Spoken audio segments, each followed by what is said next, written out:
If the fence rests, let's lay it down.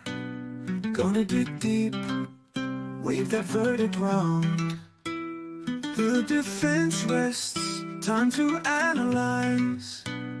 With the evidence, we'll unveil the crime. Justice served in an honest fight. True crime tales till the verdict's right. Solving more than just trivial quests, where sentences rule at the defense rests.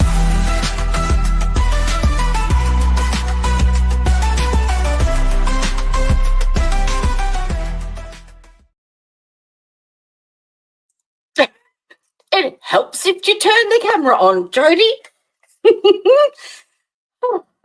Good morning. I feel like I've done a day's work already. And I think I have. Good morning, good morning. I have had a busy day making new friends.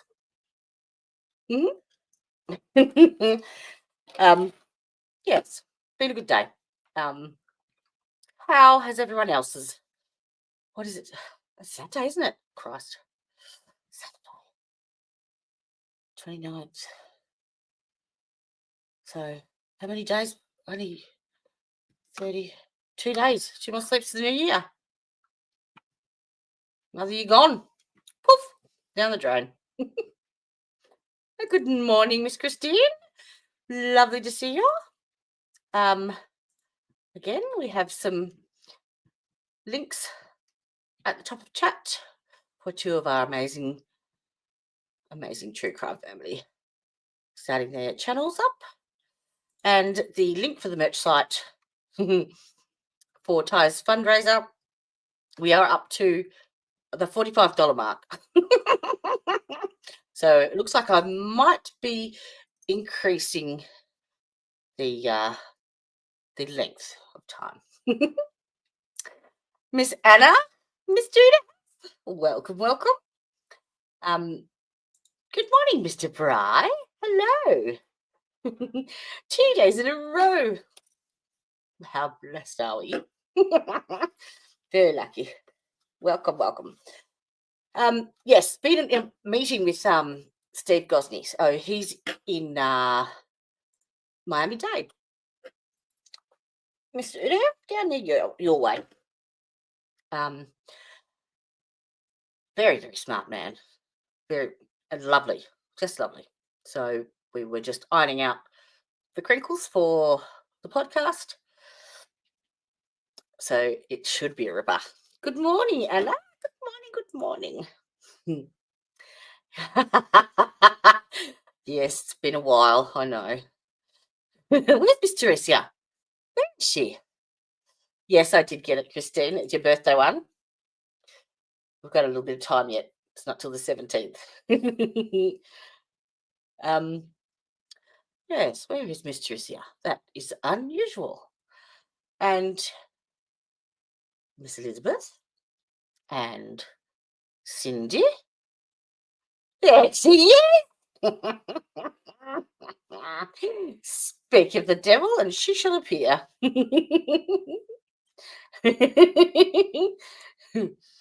I did Facebook message Elizabeth yesterday, but I haven't heard back from her. But I've been busy. I've been talking to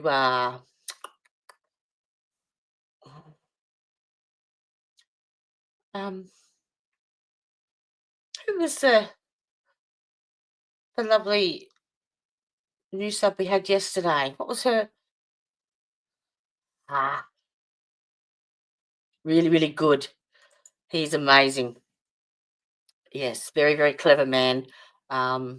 Very knowledgeable. And yeah, just really easygoing. Yeah, it's going to be fun. I said, I warned him. He said, I could talk for hours about the death penalty. I said, well, you're going to be competing against the other Steve.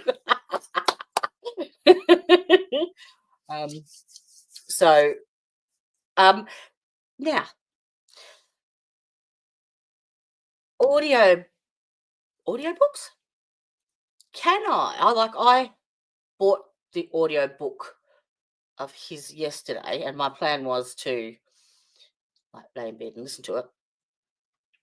Can I load audiobooks onto my computer and we can all listen to it?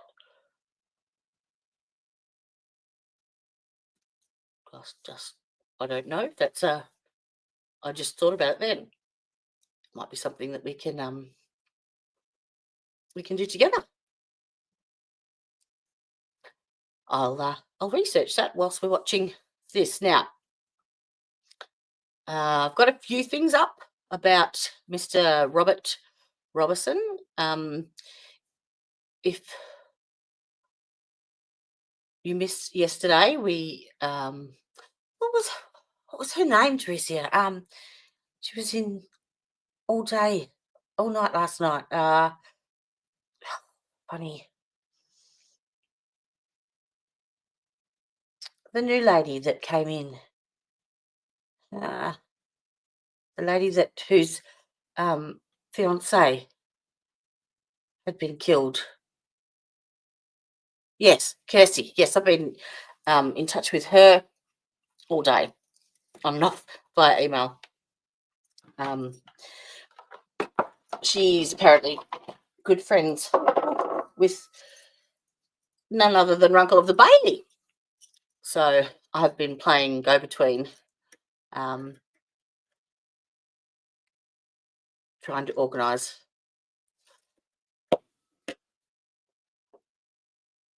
bits and pieces. All right, so last night Kirsty mentioned this case. It's a death penalty case in Texas where a man his name is Roberson.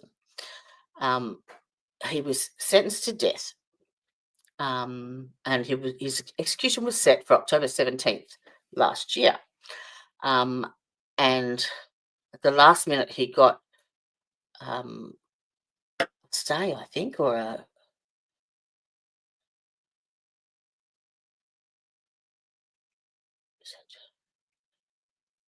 he was convicted of capital murder in 2003 for the death of his chronically ill 2-year-old daughter, Nikki. And as it turned out, they charged him with the shaken baby syndrome, but apparently she actually had both viral and bacterial pneumonia. And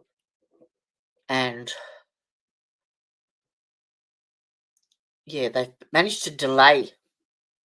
On October 16th, they had a successful delay in his execution. And in December, they had another hearing on this case about this. So I found an article that we can listen to. Actually, we'll read it. We'll give us a bit of a background, and then we'll go in and watch the hearing.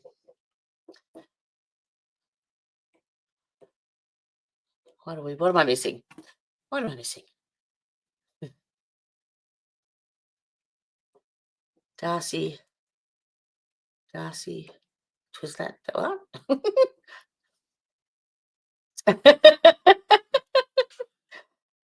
You were all having a catch up, are we?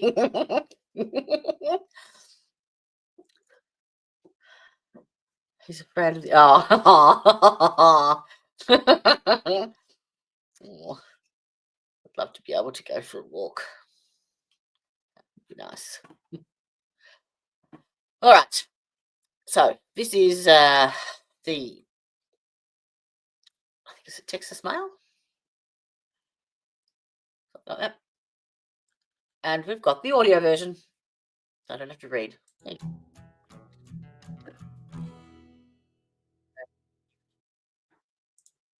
There are warring depictions of Robert Roberson's murder case. Here's what to know. By Kayla Guo, October 29th, 2024. Sign up for The Brief, the Texas Tribune's daily newsletter that keeps readers up to speed on the most essential Texas They read news. the ads as well, apparently. When a Texas House committee launched a dramatic effort to stop death row inmate Robert Roberson's execution this month, it brought long-running disagreements about his guilt out of the courtroom and into the broader public arena. Roberson was convicted of capital murder I in wish. 2003 for the death of his chronically ill 2-year-old daughter, Nikki Curtis. At his trial, prosecutors accused Roberson of shaking Nikki so violently that she died. After several state and federal courts shut down his attempts to halt his execution, Roberson, who has maintained his innocence over 2 decades, was left with few options. The day before Roberson's October 17 execution was set to take place, the Texas House Committee on Criminal Jurisprudence Committee held a hearing airing his claims of innocence and lack of due process. The panel's surprise move to subpoena Roberson on October 16 then successfully forced a delay in his execution. The campaign to win Roberson a new trial has led to fierce pushback from Texas's top Republicans and some on the state GOP's rightmost flank, setting off a bitter political battle of competing narratives about Roberson's case. The prosecuting district attorney has stood by the state's case against Roberson, as has Attorney General Ken Paxton, the state's top legal official. But Roberson's supporters, including some celebrities, say that there is enough evidence supporting his innocence claim to warrant a new trial. Some lawmakers also argued that the courts aren't properly implementing the state's 2013 junk science law, which allows for new trials when convictions rely on scientific evidence that is later discredited. Read more Robert Roberson's attorney's publicly released transcripts from his trial and a post-conviction evidentiary hearing the trial court held after his execution was stayed in 2016. Here's what you need to know. Shaken baby diagnosis was quickly accepted. Consensus on shaken baby syndrome has changed. There are dueling portrayals of the prosecution's case. Medical examiners' methods and conclusions have been criticized. Roberson was accused of having avilant this story. Claims that Roberson sexually abused Nikki were never corroborated. Relatives of Roberson and Nikki also have conflicting opinions about the death row inmate. New evidence has gained little traction with courts. Some legislators say junk science law isn't being followed. Shaken baby diagnosis was quickly accepted on Jan 31, 2002. Roberson rushed Nikki's limp, blue body to a hospital emergency room in Palestine. He said he awoke to find her unresponsive after she fell from their bed. The toddler had a history of breathing problems and head injuries. She was severely ill in the week leading up to her death, prompting Roberson to take her to the emergency room and pediatrician, where her temperature was measured at 104.5 degrees. She was diagnosed days before her death with a respiratory illness, possibly viral, and sent home with prescriptions for promethazine, which a toxicology report later showed to be in high quantities in her system. After her final collapse, a doctor diagnosed Nikki with shaken baby syndrome, which presumes abuse. Brian Wharton, the lead detective in Nikki's death, who testified against her father at his trial, has said he accepted that medical diagnosis before arresting Roberson. Roberson's advocates noted that medical examiner Jill Urban classified the girl's death as a homicide after law enforcement told her Roberson had been arrested for capital murder. This approach has been roundly disavowed in forensic science because it creates bias. Lawmakers wrote in an October 23 letter rebutting Paxton's claims about the case. Despite Roberson's insistence that he was innocent, his defense attorney at trial did not contest the shaken baby syndrome diagnosis and argued only that Roberson had not meant to kill Nikki. Medical providers and investigators at the time also viewed Roberson's flat effect as corroborating his guilt. Roberson was diagnosed with autism in 2018. His attorneys have pointed to statements medical providers and local law enforcement made about his non-typical expressions as signs of bias against a disabled man. Consensus on shaken baby syndrome has changed. In 2002, the year Nikki died, the medical consensus said that if a child presented with a triad of symptoms, unexplained bleeding on the brain, bleeding behind the retinas, and brain swelling, doctors could presume that the child was violently shaken and make a shaken baby syndrome diagnosis. But studies later began to show that many of the same symptoms could also be caused by short falls, a wide range of naturally occurring medical conditions, and accidental traumas. Research also found that shaking a baby violently enough to cause the triad would likely break the child's neck. At least 34 people convicted in cases relying on shaken baby diagnoses have been exonerated since 1992. according to the National Registry of Exonerations. When you read the transcript in this case, I think it's very clear what the jury heard. Outdated, unverified, unreliable science that was presented to the jury as fact. Don Salzman, a pro bono lawyer whose firm reviewed Roberson's case, told the Texas House panel October 21. And it was essentially, as this committee has expressed, a diagnosis of murder. There are dueling portrayals of the prosecution's case. Prosecutors and the Attorney General's office have sought in recent weeks to downplay how central Nikki's shaken baby diagnosis was to Roberson's conviction, claiming instead that the prosecution showed that Nikki died from blunt force head injuries caused by beating. But Roberson's attorneys, advocates, and a juror in his trial said the state's case hinged on the shaken baby diagnosis. The trial transcript contains several dozen references to shaking. Urban, who performed Nikki's autopsy, testified during trial that shaking also falls into this definition of blunt force. Although it doesn't seem like, shaking is not necessarily striking a child. When a child is, say, shaken hard enough, the brain is actually moving back and forth within the skull, impacting the skull itself, and that motion is enough to actually damage the brain, Urban said. Roberson's supporters also note that there was no distinction made at trial between shaken baby syndrome and blunt force head injuries. Everything that was presented to us was all about shaken baby syndrome, Tara Compton, a juror who convicted and sentenced Roberson, said on October 21st. That was what our decision was based on. Nothing else was ever mentioned or presented to us to consider. In his appeals, Roberson presented evidence that Nikki died from natural and accidental causes, not from head trauma. His most recent appeals cite medical and forensic experts who concluded that Nikki likely died from undiagnosed pneumonia, which suppressed her breathing, and was exacerbated by phenergen and codeine, medications no longer prescribed to children. Her illness progressed to the point of sepsis, experts said, triggering her fall from bed, causing bleeding in her brain, and leading to her death. The state's highest criminal court most recently rejected Roberson's appeals on procedural grounds. In a concurring opinion, Judge Kevin Yeary wrote on October 10th that the case was not just a shaken baby case, pointing to the argument that Nikki suffered multiple traumas. Medical examiners' methods and conclusions have been criticized.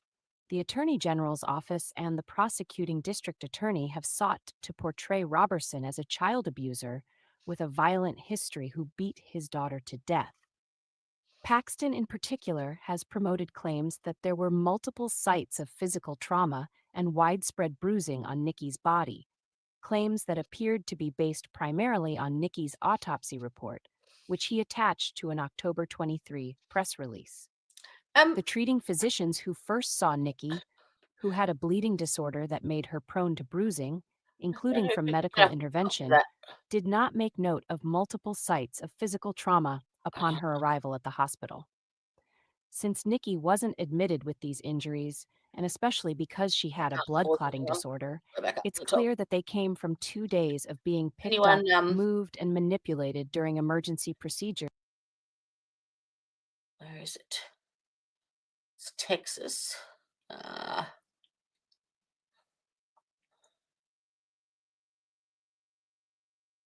What county is it? I want to try and find her autopsy report from the ME. Where are they?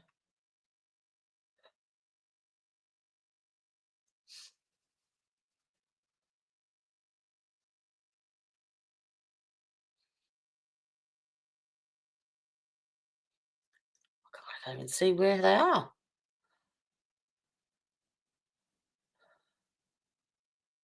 So, Jill Urban classified her death as a homicide after law enforcement told her that Roberson had been arrested for capital murder.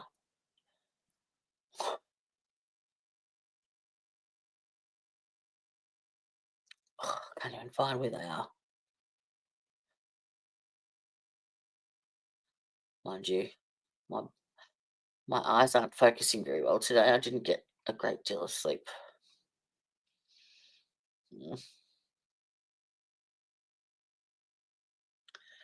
Austin.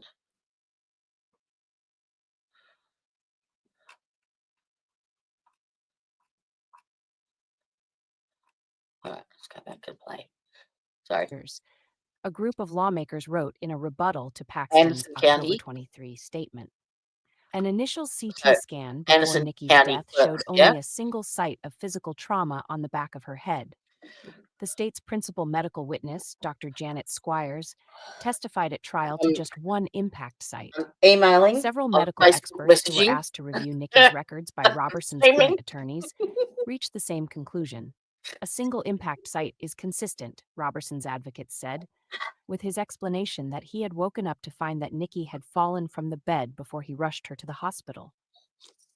Roberson's advocates raised concerns about the autopsy, saying that Urban admitted that she did not consider Nikki's medical history, CT scan, or toxicology report in completing her report. Urban also examined Nikki's body after days of emergency medical treatment. Squires, who treated Nikki in Dallas after she was transported from the Palestine hospital, also testified that she found minimal bruising, a little chin abrasion, no other indication of traumatic injuries, no fractures, no old fractures, no scars, no unusual bruising or anything. The lack of external injuries, Squires said, led her to conclude that Nikki's condition was caused by violent shaking. Roberson was accused of having a violent history motioning. Paxton, and others opposed to stopping Roberson's execution, pointed to testimony describing Roberson as violent to validate his death sentence. Roberson was previously arrested for burglary, writing hot checks and violating his probation, his lawyers said, but he had absolutely no accusations, arrests, or criminal charges for any violence before he was falsely accused of hurting Nikki. The primary evidence of violent behavior presented during Roberson's trial came from witnesses his attorneys have argued are non-credible: his then-girlfriend Teddy Cox, her underage daughter Rachel Cox, her underage niece Courtney Berryhill, and Roberson's ex-wife Della Gray. Roberson's attorneys argued that law enforcement put enormous pressure on the Coxes and Berryhill to testify against Roberson, making Teddy Cox Been believe burning that it, she would isn't be it? prosecuted for Nikki's death if she did not. His advocates also said that Teddy had admitted under oath that her assessment of Roberson changed depending on how she feels at the moment and whether she was mad at him at the time. Teddy Cox's sister, Patricia Conklin, testified that Roberson had always been loving and caring with Nikki, and that Teddy Cox had a track record of lying. Lawmakers supporting Roberson argued in their rebuttal to Paxton's assessment of the case that the testimony against Roberson was so dubious that the state did not even include it in its statement of facts during his appeals process. During Roberson's sentencing, Gray accused him of strangling her with a coat hanger, punching her while pregnant, and beating her with a fireplace shovel, allegations that Paxton repeated in his October 23 statement. But Roberson's advocates noted that there were no contemporaneous medical, police, or court records to corroborate her claims, and they said that Gray did not raise the allegations during their divorce proceedings when she would have likely been motivated to do so. Critically, lawmakers said, she admitted that she was unhappy with how the divorce had gone and had only come back to testify at the trial involving Nikki to make Robert pay by testifying against him. Claims that Roberson sexually abused Nikki were never corroborated. People who believe Roberson is guilty have also repeated claims that he sexually abused Nikki. But just one nurse made that allegation, Andrea Sims, who said at trial that she was a certified sexual assault examiner before later admitting on cross-examination that she was not in fact certified. Roberson's attorneys and Brian Wharton, the case's lead investigator, said that Sims examined Nikki for signs of sexual abuse without being asked by law enforcement. Sims testified that she saw 3 anal tears that led her to conclude sexual abuse. The prosecutor then asked her to conject before the jury about pedophiles and anal sex. Squires, the Dallas pediatrician, refuted Sims' conclusion, saying she observed 1 tear and took it as typical for a toddler. Then, even after dropping the allegation as grounds for capital punishment, the prosecutor discussed sexual abuse in his closing statement to the jury. Roberson's attorneys condemned the sexual abuse allegation as unsubstantiated and prejudicial to Roberson's trial, noting that the state offered no evidence beyond Sims's testimony. They added that Nikki struggled with diarrhea in the week leading up to her death.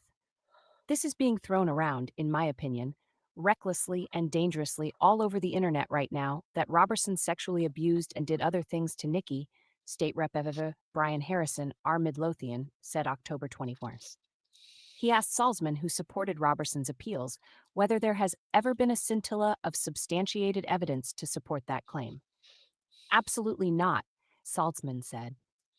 In his October 23 release, Paxton also detailed a jailhouse informant's claim that Roberson had admitted to molesting Nikki, a report that even the prosecution did not raise during the trial. By including this information, the Attorney General's office has repeated a lie with, at best, a complete indifference to the truth, the lawmakers wrote in their rebuttal. The jailhouse snitch here wove a tale so outrageously contrary to the evidence that prosecutors didn't use it at trial. Relatives of Roberson and Nikki also have conflicting opinions about the death row inmate Paris. In an October 28 letter to the Texas House Committee on Criminal Jurisprudence, members of Nikki's family, her brother Matthew Bowman, her aunt Jessica Rochelle Carrier, I've got a and her cousin called grandfather Matthew Larry Gene Bowman, said that they were convinced of Roberson's guilt and had witnessed the repeated abuse he allegedly inflicted. We do not believe Mr. Roberson should be put to death simply because he is a bad man, they wrote. We believe his death sentence should be carried out based on the facts of this case, which remain true today, as well the overwhelming evidence that was presented at the trial that led to the jury's verdict. Roberson's family members disputed that depiction. No one who knew Robert well believed he was capable of harming any child, Thomas Roberson wrote in a statement about his brother. He was someone who stood up for kids who were being picked on by others. I never saw him hurt or say a mean word to any child. Roberson's attorneys also noted in a statement that Nikki's maternal grandparents agreed that Roberson should have custody of Nikki and asked him to care for her the night she collapsed. To the best of our knowledge, the record does not show that these family members expressed concern about Robert Roberson caring for Nikki before her tragic death, his attorneys said. Respectfully, these family members' beliefs have been shown by modern science to be misguided and mistaken. New evidence has gained little traction with courts. In his appeals, Roberson presented reams of evidence discrediting Nikki's shaken baby diagnosis and indicating that her death was natural and accidental. But the state responded by reiterating its case from trial and stating simply that the science had not changed as much as Roberson's attorneys claimed, and that the evidence against him remained convincing. The court largely adopted the state's case without integrating the new evidence Roberson had presented, and it declined in 2023 to grant him a new trial, saying there was insufficient doubt over the cause of Nikki's death to do so. Roberson has tried again in the past year, filing appeals with new testimony from a broader range of medical and forensic experts who examined Nikki's records and concluded that her death was natural. The Court of Criminal Appeals has rejected those appeals on procedural grounds, without reviewing the new evidence or the merits of his claims. I do not believe any court has meaningfully acknowledged the evidence, Gretchen Sween, Roberson's attorney, told lawmakers on October 16th. Here we had a show of process that was robust, but if you look at the obstacles, they were immense, and the goal was never really to find out what had happened to Nikki, and it's a dishonor to Nikki, even more than Robert. Some legislators say junk science law isn't being followed here. The course of Roberson's appeals has raised concerns among lawmakers, defense advocates, and former Court of Criminal Appeals Judge Elsa Alcala that the courts were not properly applying Texas' 2013 junk science law. That law was created to allow courts to overturn a conviction when the scientific evidence at the center of the prosecution has since changed or been discredited. In a July report, the Texas Defender Service, a nonprofit working to end the death penalty, found that the Court of Criminal Appeals had applied the law inconsistently, placing a higher burden on convicted people than required by the law, largely ruling against cases with types of flawed evidence other than DNA, and denying relief in all capital cases. The court has not used a common sense approach in applying these statutes. Alcala who served on the bench both before and after the junk science law was codified, argued to lawmakers on October 21. It's been over-technical, and it leans too far to uphold convictions and sentences that I think many other Supreme Courts in other states would reverse. Members of the Committee on Criminal Jurisprudence have indicated interest in considering amendments to the junk science law to ensure that it is applied as intended. This law, in this way, isn't about one person. It is about the system as a whole, State Representative Joe Moody, D. El Paso, and the committee's chair said on October 16th. The issue in front of us is whether our law, which was a first of its kind in the nation and heralded as a landmark legislation, hasn't been thrown in the garbage in the courts. Oh, okay. Let's just start eating my cherries. All right. Let's watch the hearing. Now, I tried to get onto the county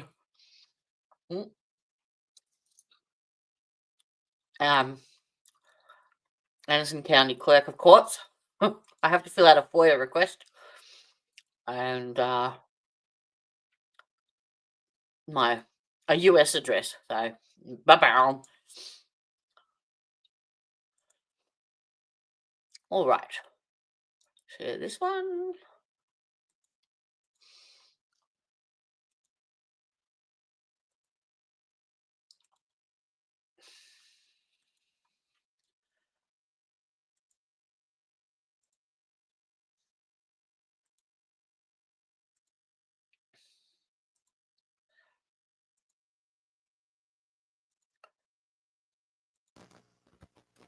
So this is the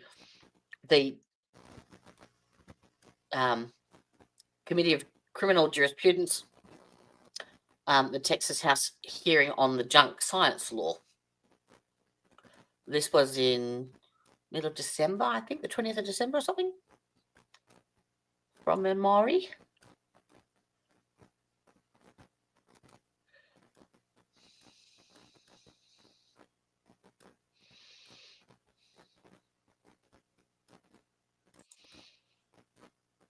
Come on.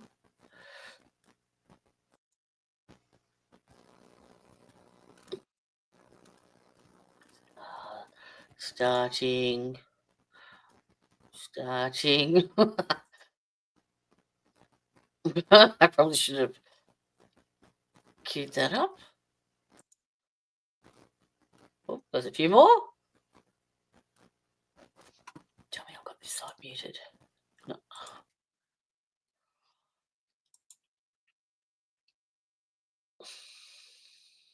Come on. For the electronic submission and posting of public comments for each item on today's agenda. The public comments submitted through the portal will be posted on the Electronic Legislative Information Systems, TLIS and TLO, as well as on the House website at the conclusion of today's hearing. Directions of how to submit public comments on the portal can be found on meeting notice for this hearing. Today, we are scheduled to hear invited testimony only on the following topic: criminal procedure related to capital punishment and new science writs under Article 11.073 of the Code of Criminal Procedure. Before we get there, I wanted to open the floor here to the members of the committee if they have any comments to make before we start today's here. I have some that I would like to make before we take testimony, but I wanted to invite my colleagues as well. So, yeah. Okay.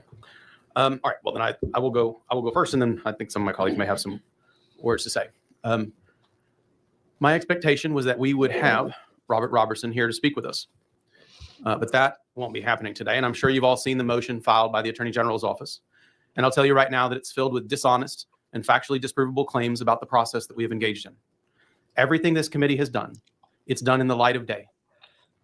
We've made every effort to work with TDCJ and OAG, even at the same time as OAG telling us as members of the legislature we have no right to speak to a state agency. All that communication, all those emails are all public record. If you want them, happy to show them to you. We offered to accommodate them in numerous ways, including back in October. And I can read directly.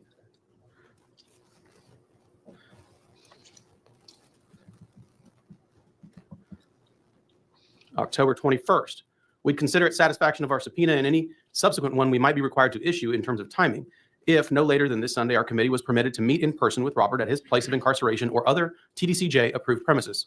The meeting would need to be audio and video recorded. We would anticipate our committee, 2 committee staff members, and Robert's attorney needing to be present with Robert, along with any TDCJ staff that is required. I'm happy to discuss any further logistical details with you if we can agree to that in principle. Never responded to. Never responded to. October 25th. I hope you are well. I'm following up on the below email from Monday morning. We are earnestly trying to reach an accommodation that would satisfy our needs as a committee, as well as address the concerns your office has raised regarding safety. When we spoke Monday, you let me know that you would have to run this by TDCJ and that you would get back to me. Do you have an update to that end? If it is not acceptable to have the entire committee, I am very happy to create a subcommittee of 4 members to come to the witness for purposes of taking his testimony at a mutually agreeable time. We would like to resolve this matter as efficiently as possible, given the urgency of the matter before the court. I would respectfully request a reply by the close of business today. Thank you. The only thing I got back was this response. The subpoena issued to Mr. Roberson required his testimony on Monday, and TDCJ did not impede Mr. Roberson's compliance with subpoena, going so far as to attempt to facilitate his appearance via Zoom, a method used by 2 other witnesses at the hearing. In statements made in our communications and by the House during the hearing, the House confirmed it had no intention of taking Mr. Roberson's testimony on Monday. The House's subpoena is now expired, and the committee has adjourned. The communications she talks about that we never expected to have his testimony that day is they had made it very clear that they would only provide his testimony that day via Zoom. In taking into consideration Robert's attorney's objections to that and whether that accommodation was permissible or something that would be helpful to this committee. Yes, we knew that day we were not going to get there. And the question was, I didn't have it on 1.25. How do we come together and figure out a mutually agreeable way, a time, a place? Now that was the conversation that we started that day. Really slow. And it was a conversation, as I read to you, I earnestly tried to offer everything I could think of. Never once responded to. But now,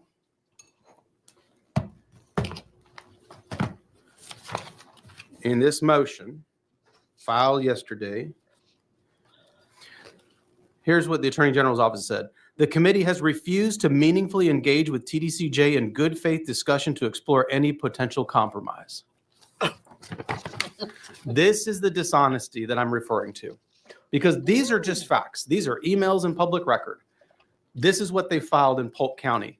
This is a lie. We have been attempting to try to find an accommodation since October, and they have never responded to anything meaningfully because they don't want to have Robert here. And it's very clear. The purpose of this filing, you can tell what it is. It's crystal clear because they're asking for a hearing on January 13th. They've clearly shown what they intend to do, which is to run out the clock so that the public and this legislature can't hear from Robert. As much as this is an issue about the authority and dignity of the legislature, Robert is at the core of all this as well. The effort here has been by some to hide him and silence him because his testimony would be instructive, because it would be helpful. Something that really struck me in the AG's filing was their line about bringing him to the seat of our state government. Here's a fact. It's his state government. Just as much as it is ours, just as much as anybody's in Texas. Our laws have affected him as deeply as they can affect anyone. And it's our job here in this building to make sure they're fair and just and work as intended. That job is far from over on this issue, and we don't intend to leave it undone. What you'll hear today is that there are nationwide problems in cases like this. And I know I speak for every member of this committee when I say that we're committed to getting this right and seeing that justice is done. Thank you, members. Anybody have any comments? Yes, Chairman Leach. Thank you, Chairman Moody. Well said. Appreciate your able leadership of our committee over the past session and during the interim, especially over the past few months as we've dealt with this case and the unprecedented issues that have been in front of our committee and the unprecedented actions that we have together taken. I want to just very briefly speak to my House colleagues, not only Is who he a hottie? are here present on our committee dais today, but those who might be tuned in and those who otherwise are paying attention and who He's very well care groomed. about the integrity and the independence of the All right. Texas House Someone and the needs to Texas explain to legislature. me what jurisprudence is. Okay. So I'm really not that smart. What are they arguing here? I thought it was to do with setting another execution date or not, due to the extra evidence regarding her pneumonia. Or am I totally off track? Oh. Anyone?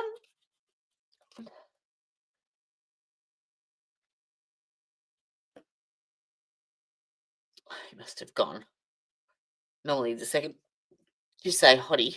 Oh, I want to speak to colleagues that agree with the stance that our committee has taken, the unprecedented actions that our committee has taken over the past couple months on this case, and those that strongly disagree on this case. I'm speaking to both groups right now. I believe very strongly that all of us should be shocked and alarmed and very concerned with what's happening right now in this case and between this committee and the Office of the Attorney General. What the Attorney General filed last night was as shocking as it was not unexpected. I actually was concerned and predicted that this exact thing would happen. The Attorney General has told this committee, the chairman of this committee, the members of this committee, that we cannot communicate with an agency under our jurisdiction. I'm going to catch you up. Cherry in my mouth. So, this Saturday, the 4th, we have Steve Gosney coming on with the podcast to talk about the death penalty. And I thought, because there's only probably 4 days, or 4 trial days really, 5, that it probably wasn't worth starting a trial. So I thought we would do a bit of a deep dive on the death penalty from different perspectives. So yesterday we watched like the last 24 hours on death row, and then we heard from the executioner, and Udahef came up and had a chat with us about the laws in Florida and just the knock-on effect that it has, with the victims' families and the lengthy process, and how the families just get dragged through all the mandatory stuff that has to be done in a death penalty case. So whilst we were doing all that, we had a new subscriber, Kirsty one, and she shared the link to this. Oh no, Cindy Cindy shared it, I think, because it was a controversial death penalty case, and it's like current. He was supposed to be executed on the 17th of October this year, and the day before he got an extension. And this is the hearing that, or I thought, was to discuss the possibility of resetting a new execution date. That's what I thought, because this new evidence has come out that showed that the daughter didn't die from the shaken baby syndrome like he was originally charged, but she had viral and bacterial pneumonia that had caused sepsis. So, hey, Ted, good morning. I miss ya. That we are barred from doing so. They have made the subpoena that we have legally issued as a committee that we voted on and that we have constitutionally and procedurally done correctly. They have made it impossible for anyone to comply with. They have, the Attorney General last night has, I believe, knowingly and intentionally delayed resolution of the issues in front of us until he knows that those issues will be moot because a new legislative session will convene on January 14th. He just happens to be out of the country until January 13th and has asked for the court in which he has filed his motion for protective order in to not take this matter up until January 13th at the earliest. We all see this for what it is. And as I said, as shocking as it is and alarming as it is, it's not surprising. The Attorney General has never, to my knowledge, appeared personally and argued a case on behalf of the Attorney General's office. He has plentiful lawyers who can and regularly do that for him.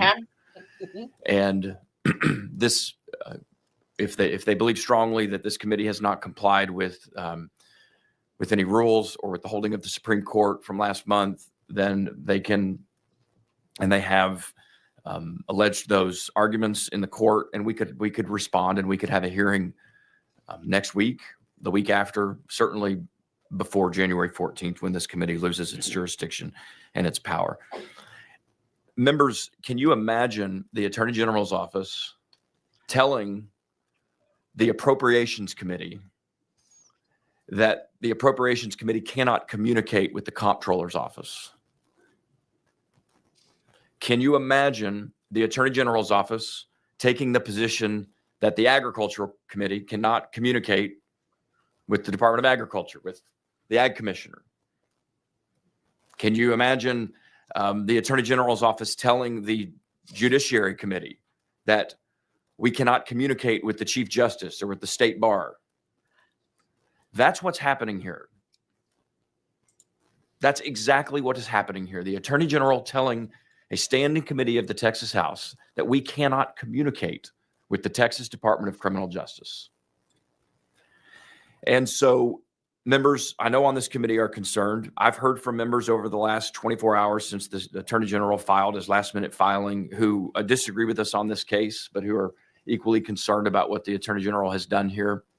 And the Supreme Court, in closing, the Supreme Court, since we last met, members, I know you've all read the Supreme Court's holding in this case. I believe strongly the Supreme Court got it 100% correct. The intent of this committee, certainly my intent, just speaking for me, was never to usurp or overstep the governor's constitutional duties when it comes to carrying out a death sentence, when it comes to granting reprieve or pardon. We didn't ever intend to step on his authority to do so, and don't now. We didn't ever intend to step on the Board of the Pardons and Paroles constitutional authority to grant reprieves, to grant clemency. The timeline that we were under a couple months ago, leading up to Mr. Roberson's original execution date, forced us to do what we did when we did it. And I have no regrets, none whatsoever. Mr. Roberson is still alive today because of the actions of this committee. And the Supreme Court in its holding got everything 100% correct, including, most importantly, their directive that the executive agencies, the executive branch, should and is expected to work with the legislature to help us achieve our core functions. And right now, because of the Office of the Attorney General, we are prevented from doing so. Mr. Chairman, I want to thank you again for your able leadership, for your steady hand and your bold leadership. And members of this committee, I have been so grateful to be locked in arms with you in this important cause. And I don't, as I've said publicly many times, I don't intend to relent at all until truth and justice are secured for Mr. Roberson. Thank you, Mr. Chairman. Thank you, Mr. Chairman. No, Mr. Harrison. Thank you, Mr. Chairman, and thank you for everybody who's taking the time out of the holiday season to be here today for such an incredibly important and consequential matter. There is nothing more important in this committee, which is a committee of the legislative branch in the state of Texas, and I'll be really clear at the top. It is the legislative branch in the state of Texas that writes the laws in this state. It is only the legislative branch that writes the laws in this state, and it is the legislative branch in this state that gets to determine whether our laws are being faithfully adhered to or not. And this is especially true, perhaps no more important for it to be true, in issues like this, where matters of life and death quite literally hang on that determination. One sad reality that has become and is becoming increasingly clear through this unfortunate and wholly unnecessary saga is that some elected officials actually care about protecting separation of powers in this state, while others, I hate to say it, simply pretend to care when another branch does something that they do not like. I am extraordinarily concerned about the potential precedent that is being set by the actions over the past few hours, in that it appears that at any time the executive branch does not somebody want to testify or to comply with a valid and lawfully issued legislative subpoena, they can simply assert that somebody is on vacation. Think about that. Think about the implications of that, not just for this case, but for future cases.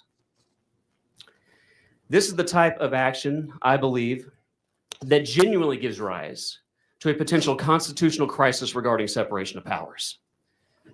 And I just have to ask, what do some officials fear?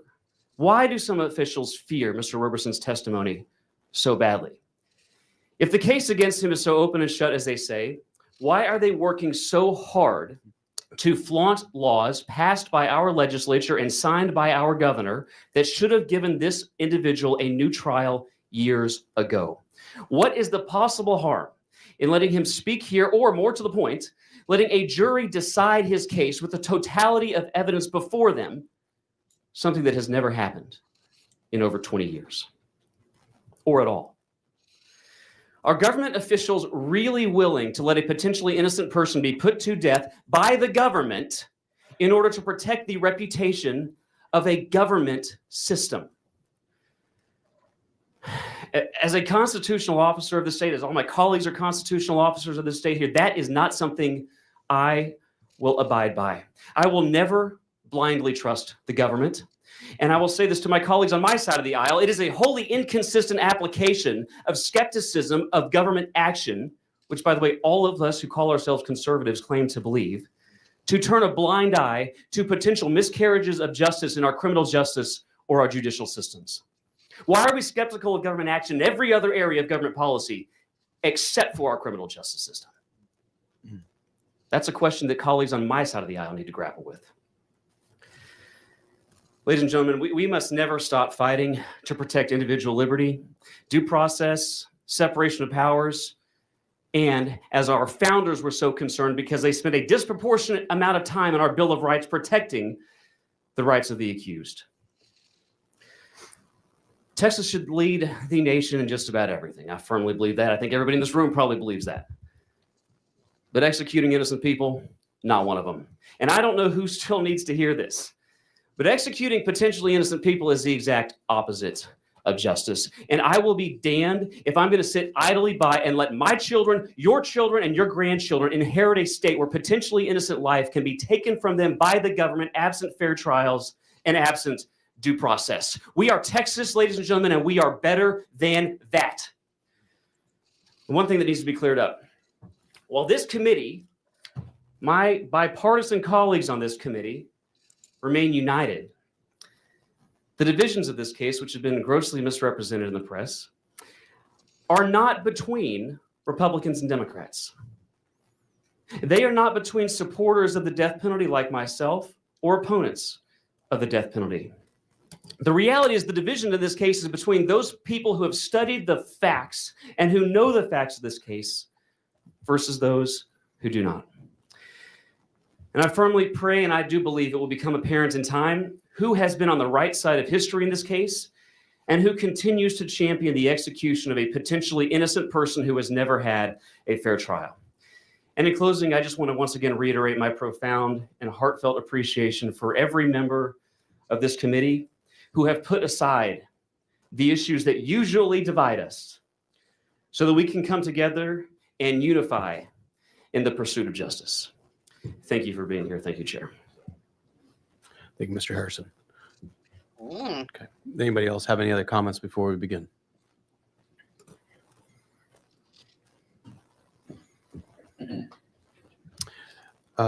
This time the chair calls Josh Burns.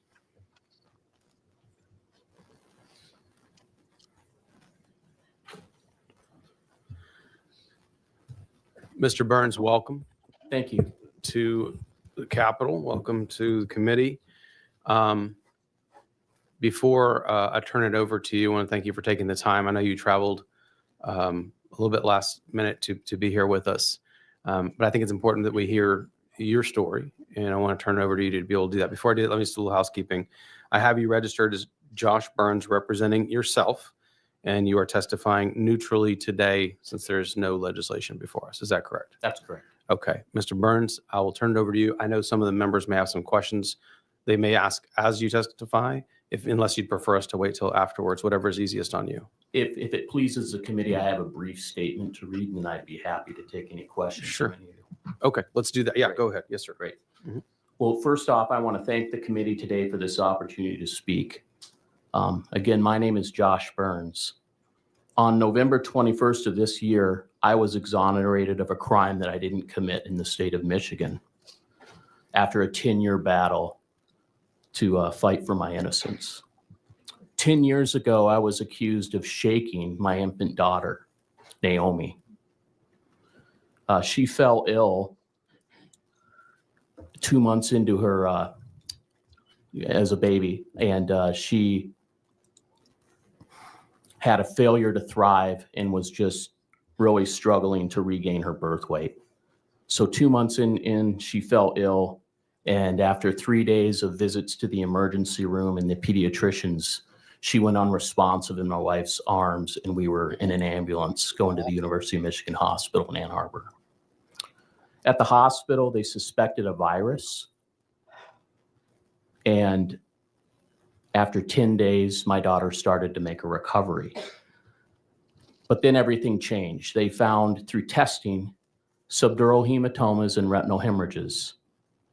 And my wife and I found ourselves face to face with a child abuse pediatrician who then called Child Protective Services and accused us of shaken baby syndrome.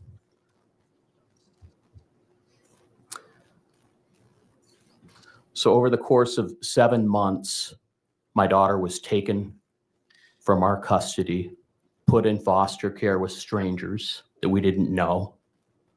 And my wife got 3 one-hour visits a week with our daughter, and I was not allowed to see her. Since I was the last one alone with my daughter when she fell ill, I was charged criminally with child abuse. Ah. We first had a civil trial where CPS in the state of Michigan tried to terminate both my wife and I's parental rights. After the civil trial, my wife was able to get our daughter home, and I was given 1 hour to pack all my belongings and move out of our family home because I was facing a criminal trial. During the criminal trial, I watched in horror as the prosecutor was allowed to keep from the jury new scientific research, peer-reviewed medical articles that have challenged the legitimacy of shaken baby syndrome. I was convicted and sentenced to 1 year in jail with 2 years probation.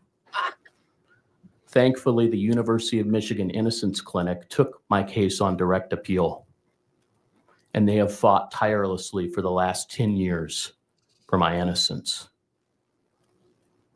Meanwhile, my family and I moved to Texas. Our belief was that Texas cherishes liberty, parental rights, and evidence-based science. But then I learned about Robert Roberson, a father on Texas death row who came minutes from being executed on the same scientifically unsound shaken baby hypothesis that caused my family so much harm. So I am here to speak for Robert today, whose life hangs in the balance over junk science and the shaken baby hypothesis. My understanding is that he did not have the kind of resources and privileges I had. He was from a poor family, had a 9th grade education, and was a special education student with a developmental disability that wasn't identified until 2018. By contrast, before I was falsely accused, I was supporting my family as an airline pilot. Now I work for a Dallas-based airline training pilots. But I almost lost my 25-year career due to this conviction. Another reason I'm compelled to speak out on Robert's behalf today is my daughter, who's now 10 years old, Naomi, is autistic. Learning about this developmental disability through her allows me to see how easy it would be to misjudge someone like Robert, whose way of showing and interpreting emotions is not neurotypical. Although my daughter, unlike Robert, is high functioning, I can only imagine how challenging it must be for him to communicate what it feels like to be caught up in this kind of nightmare for over 20 years. As things stand today, we have more questions and much evidence to support that Mr. Roberson's execution should be stopped. And we must explore the science-based evidence that is calling his conviction into question. I still believe that the great state of Texas is a beacon of liberty. I think Texas has a reputation of being tough on crime, and I think that is good. But we must be smart on crime. And what that means, being smart on crime, means we follow science-based evidence wherever it leads, even if it means we are wrong, especially if it means we are wrong. To play fast and loose with a man's life is despicable behavior, and I'm speaking directly to the Attorney General when I say that.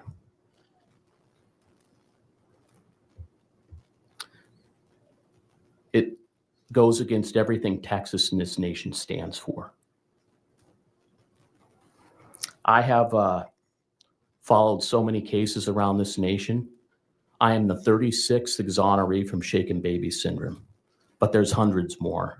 Hundreds of parents and caregivers who are sitting in prison right now, convicted under this false junk science. As an airline pilot, I live in a world where I'm evaluated every 6 months in state-of-the-art simulators. It's called a jeopardy event, meaning that my job's on the line every 6 months. If I don't perform with a mastery of airmanship in my aircraft, I could lose my job. Robert Robertson's also in the life and death business today, isn't he? And I wonder if our court system and our prosecutors understand the life and death business they're in and understand the gravity of the power they yield in their hand. As we are all anxious to go home this weekend to our families and celebrate the holidays, there's a man sitting in a small concrete cell waiting for a new date of execution. I want us to all think about that. I challenge everyone in this chamber today to think about that man as we're home with our families this holiday season. Let's think about the reasonable doubt and all the evidence, at the very least, that should lead to a pause of execution and lead to seeking the truth wherever it leads. Thank you. Mr. Burns, thank you very much. I do have a few questions I want to follow up with you on, and I know some of my colleagues might as well. You mentioned that the Innocence Project there in Michigan took on your case. That's correct. And they went through the appellate process? It did. Okay. And were any of those appeals successful? None of them. So what unlocked the door to your freedom? Actually, well, you served your time, right? You served the whole year I served my whole year and 2 years probation. and had to comply with all the terms. I did. You're in Yeah. prison. You're in prison. I know a lot of people say, "Oh, well, it was a 10-year maximum sentence for that crime. He got off pretty light." Tell me about 1 year in prison. It was terrible. It was a horrible experience. I can't even describe the feeling of going to prison an innocent man and knowing that you're innocent. It is the epitome of persecution at the hands of your government. And it has opened my eyes to the wickedness in this world and the power that can be yielded in the wrong ways. So how did you ultimately come out from under your conviction? Who Yeah. helped you? Sure. So the Michigan Innocence Clinic, the Attorney General's office in the state of Michigan a few years ago opened up what was called a conviction integrity unit. So the top prosecutor in the state of Michigan had a conviction integrity unit, Yes. and they took a look at your case. They took a look at my case it took 3 years. Mhm. They really took a long, hard look.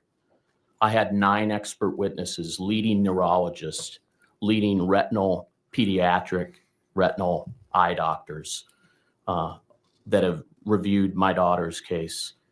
They said none of this is from shaken baby syndrome. This is from a traumatic birth.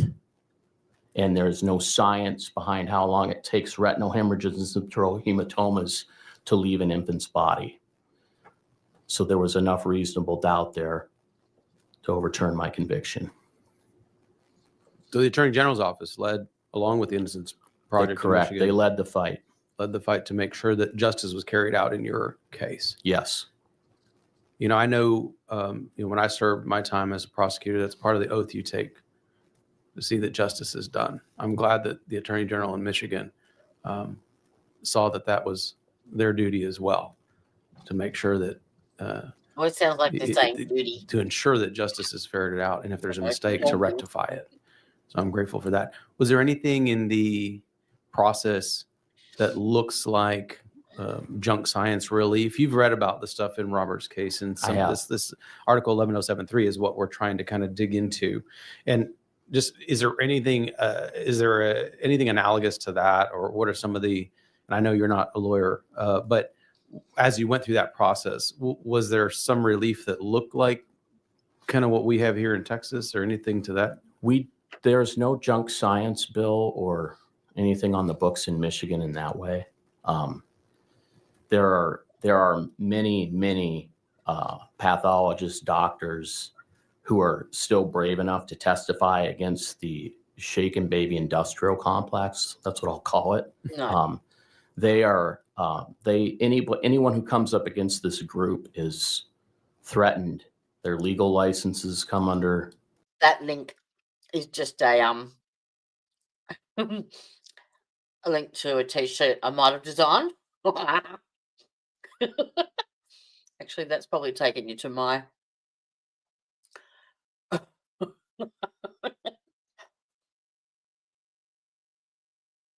probably put the wrong link.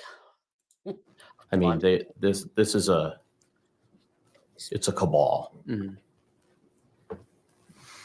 Well, I appreciate that you took the time to be here and tell us that story, because I think it's important to understand what this looks like. Yeah. So someone who's been through the entirety of it and proclaimed your innocence the entire time, is my understanding. Correct? Yes. Any time in that process that you felt beaten down and just wanted to give up and just say you did something you didn't do? Absolutely. You know, it was, That my man. wife was approached early on in the case, and they said, testify against your husband and divorce him, and we'll give you the baby. Wickedness. I've been married to my wife for 18 years. We're a Christian family, God-fearing family. And we weren't willing to compromise the truth. I was given plea deals that I wouldn't take for a misdemeanor. 3 months in jail, I wouldn't take it. Sounds familiar? But yeah, there were many times where I felt like giving up. And I can't even imagine someone like Robert, with the lack of resources he had, having to go into that fight. I had several expert witnesses. I had a $300,000 legal bill at the end of this to get my daughter home. I came up with $50,000 of it out of my 401k. Church family members, and complete strangers paid the rest. We owe nothing. Wow. Robert didn't get that. Thank you for sharing that. Members, do you have any questions? I'll go down the list here. And I can't even reach $50 Questions? Yes. on a fundraiser. Thank you, Mr. Burns, for being here. Taking time out of your schedule around the holiday time to be here. I think in addition to saying thank you, even though I don't speak for anybody in the government of Michigan, I feel compelled to say I'm sorry that you and your family endured that. It's not right, and it's not just. But if I heard your testimony correctly, it sounds like you are representing that this injustice has befallen many people, not just in Michigan, not just in Texas. How many people do you think might be sitting in similar situations to ones like you sat in? Hundreds. Of this hearing. Is it just Hundreds. happened or? Hundreds of people may be sitting in a cage I get it. like an animal for a crime they did not commit. Is that your testimony today? Yes. How confident are you in that? I'm very confident in that. I have access to many innocent groups, listservs, National Registry of Exonerees, and then people that are still fighting for their innocence. So I can confidently tell you hundreds. And I know this is a painful topic for me to ask you a couple questions along the lines where I'd like to go, having heard your testimony, just scribbling down a couple notes here. I know it's tough, but I don't think you wouldn't be here if you didn't think this was important. And a lot of people get confused in this case. They see headlines and allegations and just awful. We got some really cool stuff. Check this out. Look at that. I just made that.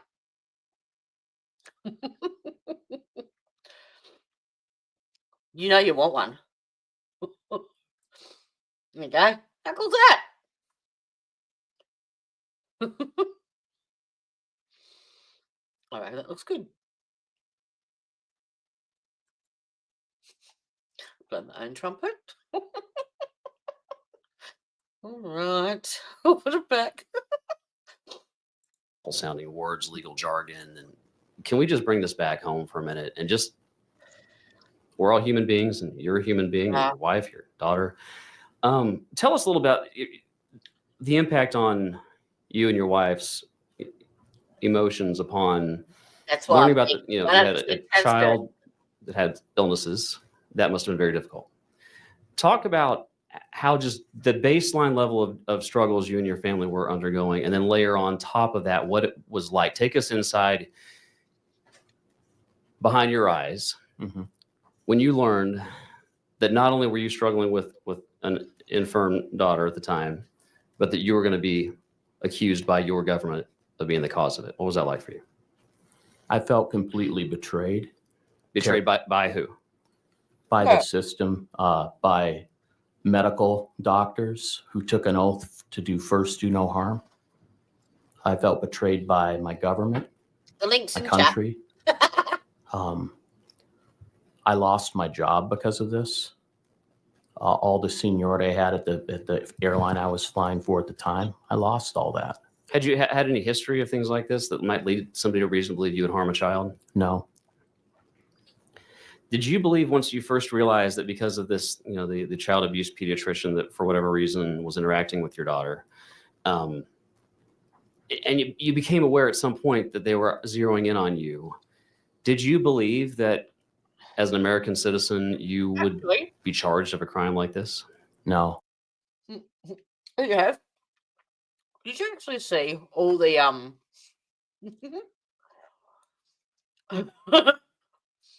all the things I designed for Ty to put in it's basically it's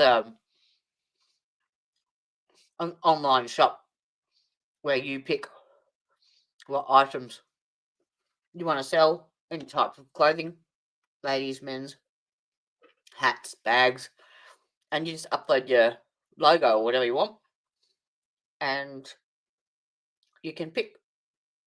People pick just what they want to order, put it wherever they want it on a t-shirt, pick what color, what size. I don't handle any of the transactions. They take the order, make it, send it, and then work out what the percentage, what the profit margin is, and keep record of it. So it's actually quite easy to keep track of, because I'm doing the 100% of profit, so it's easy. But that 100% of profit, the amount is equated to like $46 or something. Obviously, the profit margin isn't that big, but yeah, I designed all this. What the hell did I say?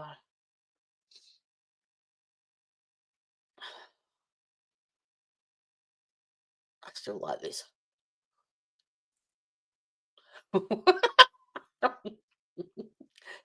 I'll find all the designs I did, and I'll bring them up. You do not believe it. I didn't. I was naive to it. When this first all happened, I thought, well, we just need to cooperate and straighten out a big misunderstanding. And then as we got into it further and further, I actually asked the child abuse pediatrician, do I need an attorney?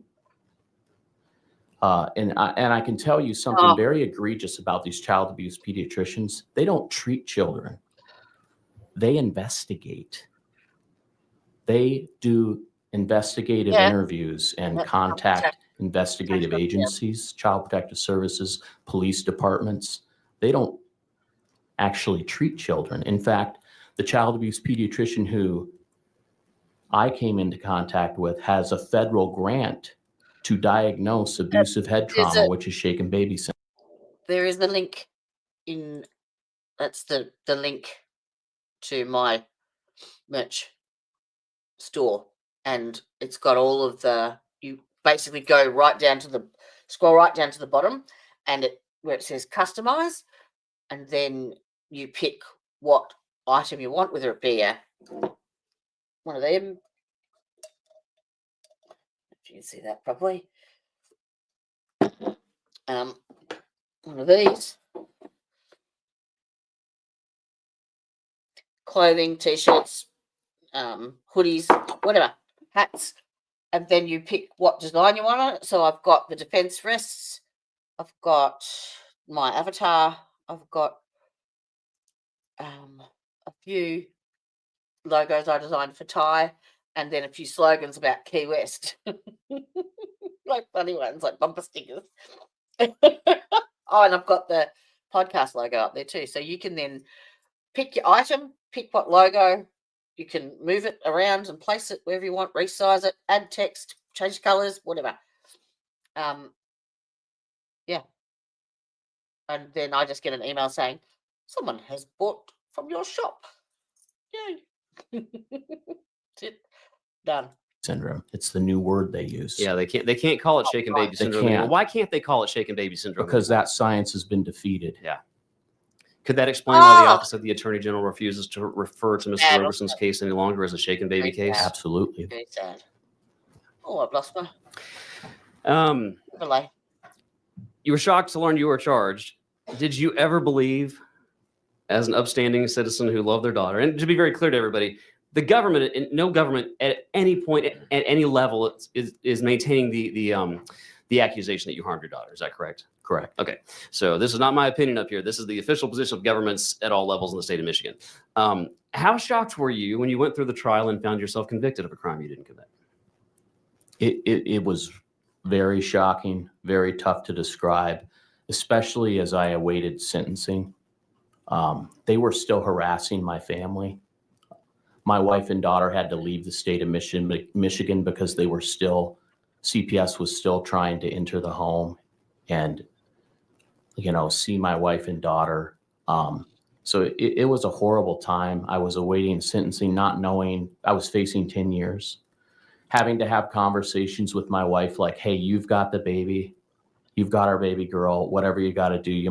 I might be going away for a long time. You might need to just divorce me and get me out of your life, because I went into jail still facing a parental rights hearing. They still were full speed ahead trying to,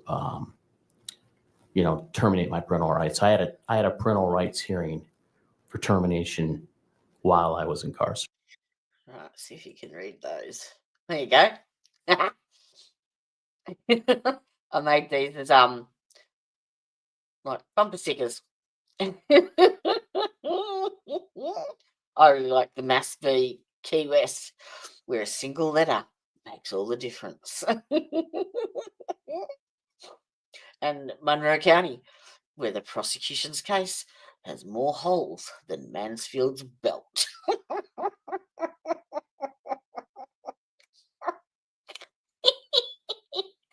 Oh, Lord, I had so much fun writing them. Let's do fireballs, they said.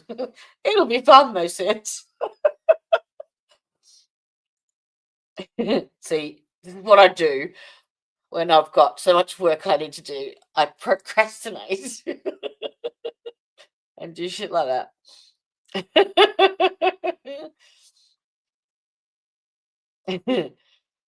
Yeah, well, there isn't much coming up at this point, but as I said, Ted and I are going to do Lindsay Chamberlain, and I have some ripper older trials that who else little goes with? Hardly. That's international celebrity. I've got 12 people.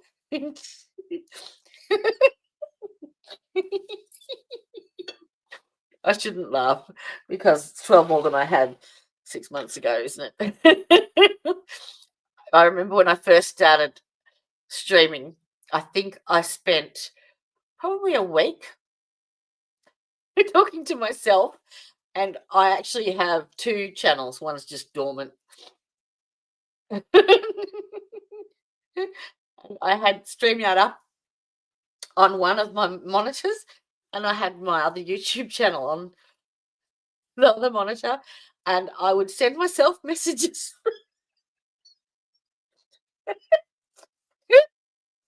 from my other channel just so that it looked like I wasn't talking to myself. Oh, Lord. Yep. Tricks of the trade. And now look at me. I've got 11 people in chat. I also forget to remind people, and I was actually going to do what I thought I might do is like a little 5-second video and call it the grifting fairy or something. And then once I finish the stream, when I go in and put in all my like right at the end, I have to select things to go into those empty boxes, so that you can then click on a different video if you want to keep watching. Yeah, I have to go and fill them in manually. But you can also put like these, like they're called cards. So it comes up in the top right hand corner a little message that you can click on with a link. And I've completely forgotten what I was fucking saying.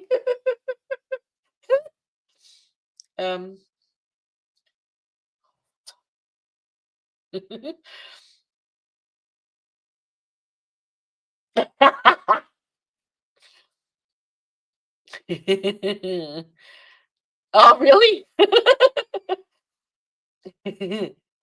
More so than Canada, yeah.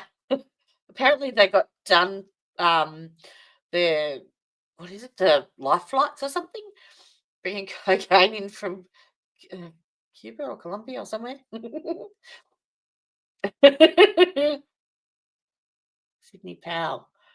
Sydney Powell. Why does that name ring a bell? Ooh.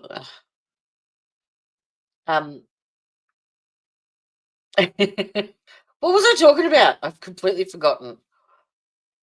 Hello, Margie. Welcome. Welcome. You came at crazy o'clock.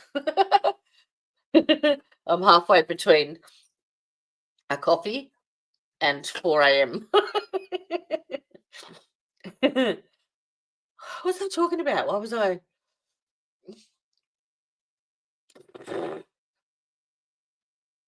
Uh, uh, uh, actually started with just 2 people in chat. Now is it? Yeah. Yeah. Really? He's not streaming much. Is that because it's holidays or? But he works opposite to me. He does your evening, doesn't he?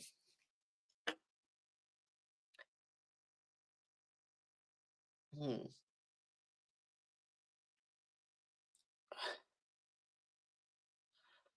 I have completely gone a blank on what I was doing. Oh, ha! Here. You like this birthday card I got. Whose birthday's coming up? Anyone? Here you go. You ready?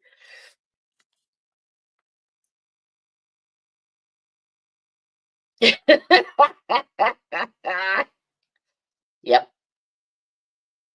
I love it. I love Timu. And then I got this one as well. Oop. If you can see it. I've tried to stop swearing, but I can't. Talking about the next trial, was I?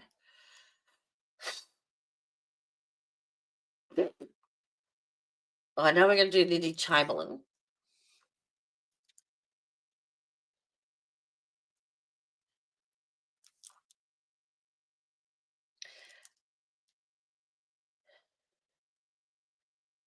Yeah, there's nothing really in for January, so we're going to do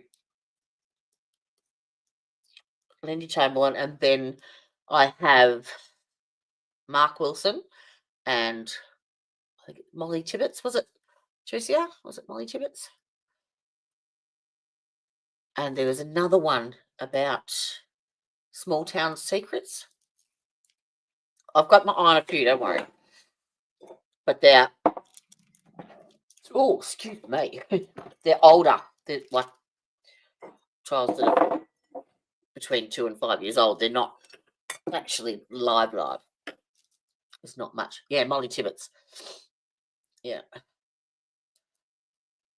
Persuaded greater channels to have your mods go to the big rooms and named. Well, I actually have been doing that myself, to be honest. That's often what I do whilst I'm streaming. If I look like I'm not paying attention, it's because I'm in someone else's chat room.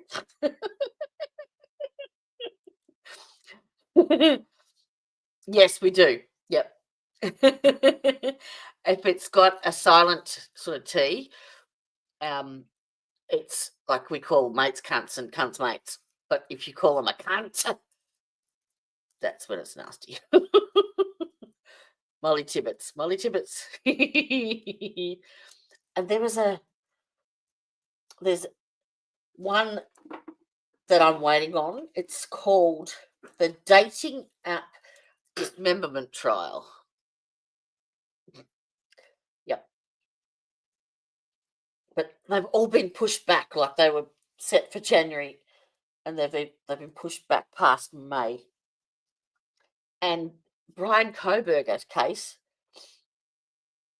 I think they've allocated like 3 months. 3 months.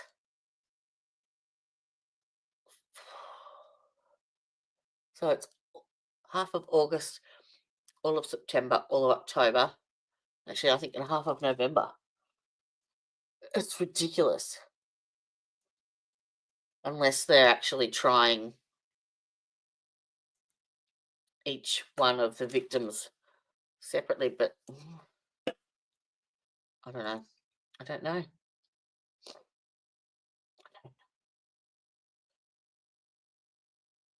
I bought all those offline off Temu, it's called.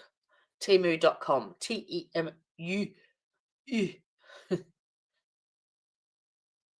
That's what I need to do. See if I can download Audible onto my PC. All right. It's rated.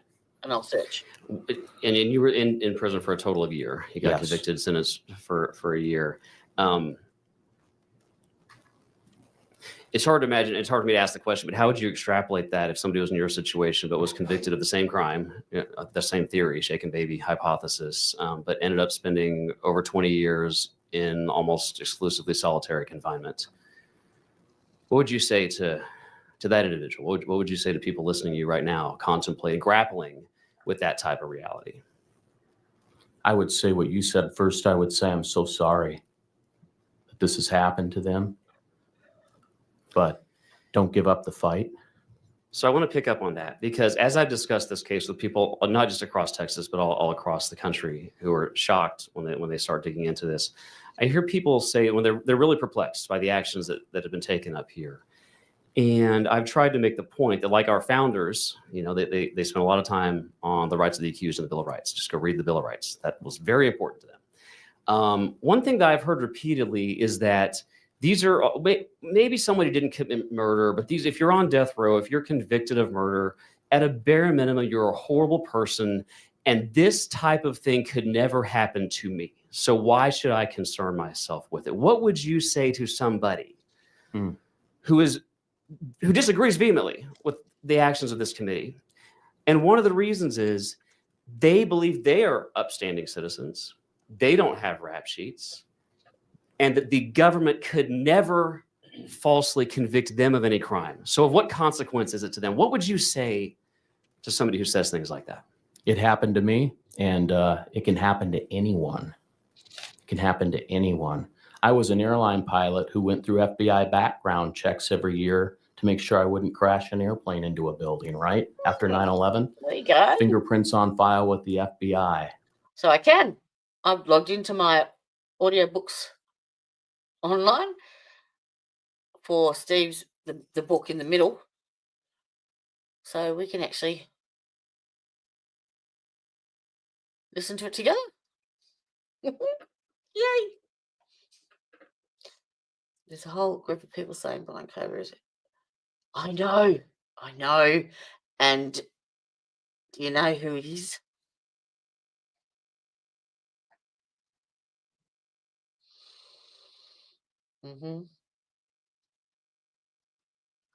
Yep. I've been watching that. Well, the Brian Koberger, when it initially happened, I watched it day and night. And then I watched it right up until they started doing all the boring motions and shit. So, but yeah, we actually discussed this on the panel a couple of weeks ago, because one of the panel members was of the belief that he was innocent. And I'm not of that opinion. And I was immediately quizzed and questioned and put to the test almost. It's like I was being tested.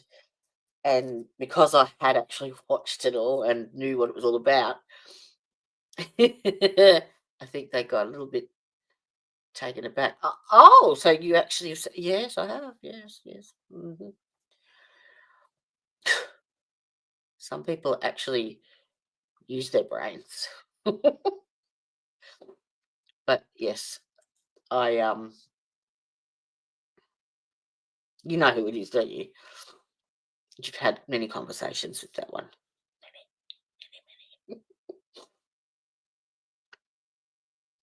Uh-huh.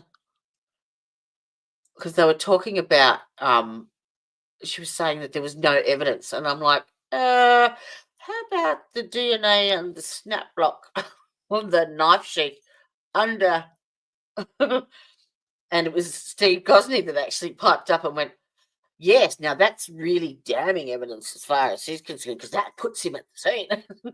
And she was just like,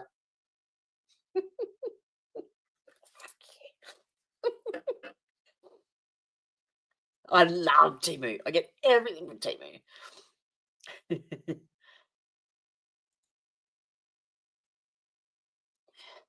And it was funny. Nick Starrow had his panel stream yesterday, and Steve was in there, and so was this person with a couple of other people, and I was in chat, and so I was, saying g'day to them all and having a chat and trying to help Nick work out how to use the EVMux because I struggle with it every time I do the freaking podcast. Don't ask me why I use it, because I'm paying for 2 goddamn streaming services. And anyway,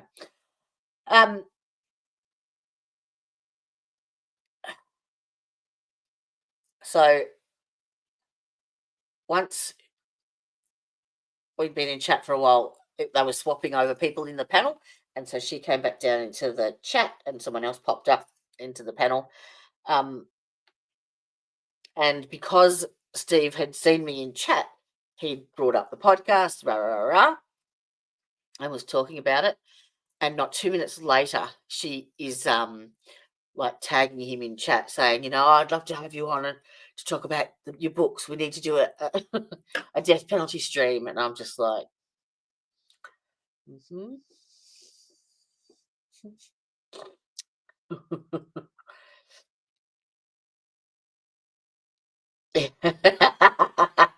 yeah, certainly is. Went for hours and hours. Because Kirsty was in there. Did you see her in there? I was chatting to her. I sort of popped in and out. Oh. Sorry, watching and hearing, aren't we? Yeah, me too. You're probably thinking of the same ones. The most stringent criminal record searches every year done on me, and it happened to me. Had you had any criminal record whatsoever prior to this? No. Never been arrested? I did not see you there. Back when I was a teenager. Okay. Yeah. But I am very familiar with FAA regulations. Yes. And the strenuous security, especially in a heightened post 9/11 environment that airlines and airline pilots are subjected to. One thing real quick, you've mentioned some of the similarities and differences. You followed the Roberson case at least a little bit. Is that Yes, correct? as much as possible. Right. Some of the things you mentioned, it appears similar in comparing and contrasting this. It appears you had the public largely behind you. Oh. I did. That has not been the case in Mr. Roberson's case. You, I would assume, are a respected member of your community, a professional, an airline pilot, somebody who literally has hundreds of lives placed in the palm of your hand on a daily basis. You're educated. You had means. I just heard it in your testimony. You had money. Talk about the potential differences in the system. Somebody who is a marginalized citizen, a 9th grade education, somebody who's autistic, and somebody who had no connections to any political or elected officials and no connections to resources to help them in a defense. How do you think you're sitting here today and somebody in that type of situation, not necessarily him, but somebody like him, how could you see a justice system that's supposed to be blind? Lady Liberty is supposed to be blind. How could you see the potential disparities for somebody like you accused of shaken baby syndrome and somebody like him? Yes. Well, I think it's a disaster from the start for him, because he's not allowed, if he has a public defender, what's the budget for expert testimony and expert witnesses for a person in the public defender's office? I mean, right there.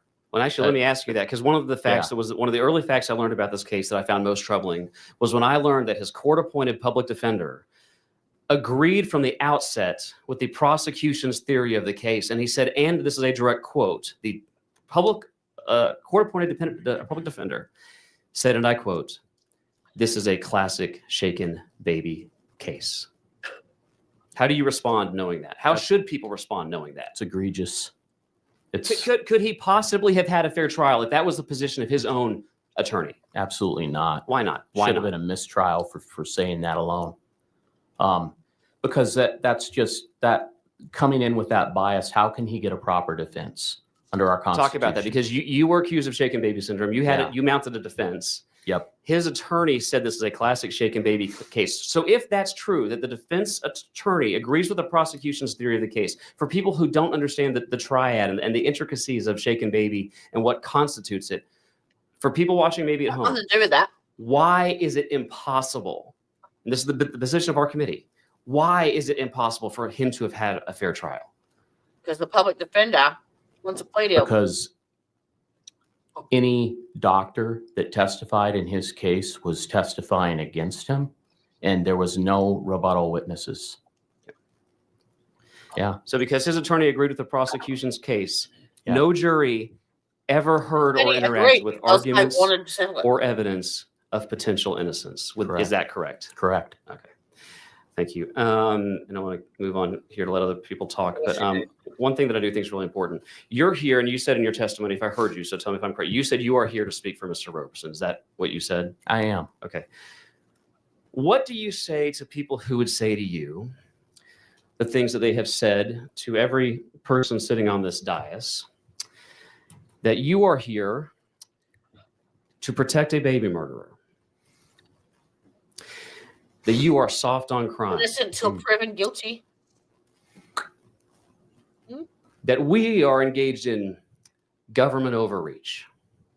Are you here to protect a baby murderer, and are you soft on crime?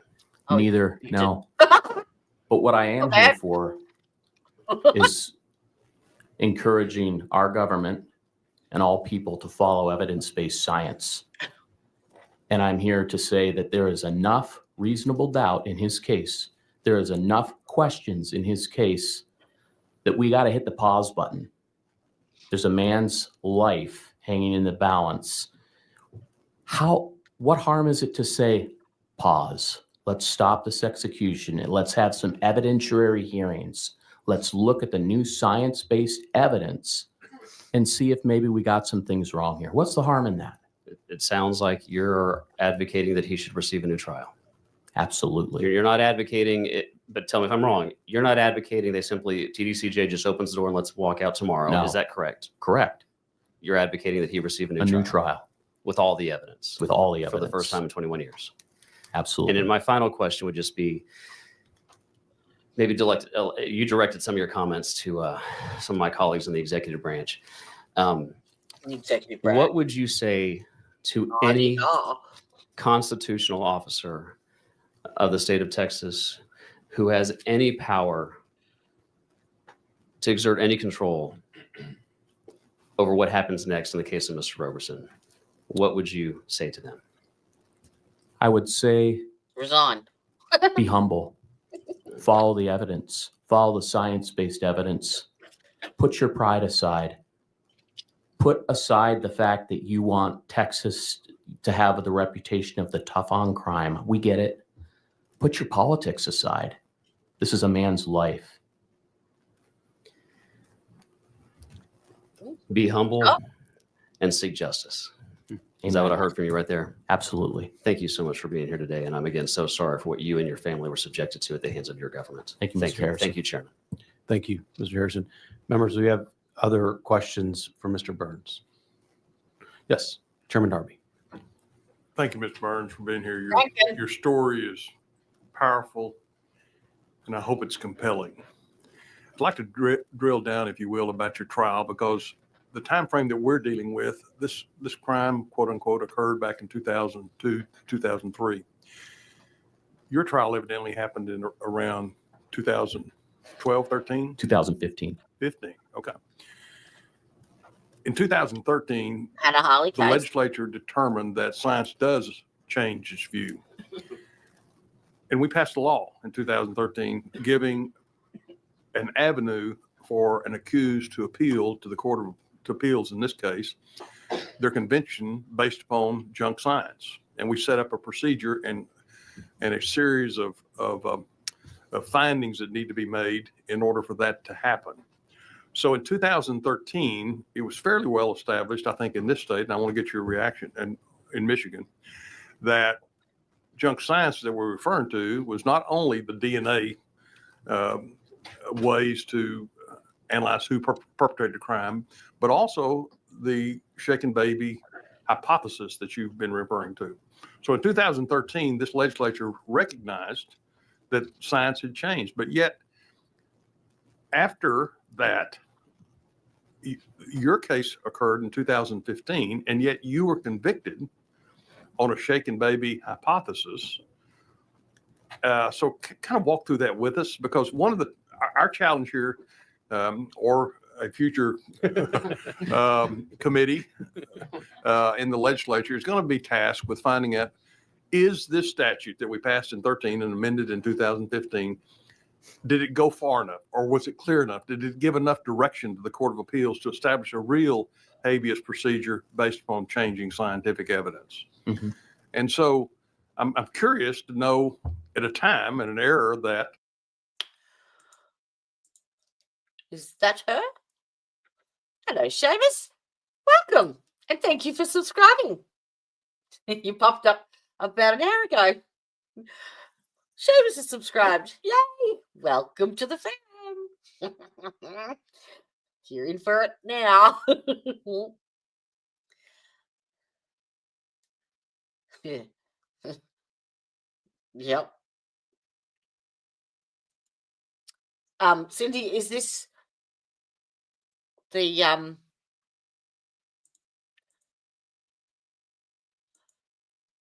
what you're referring to?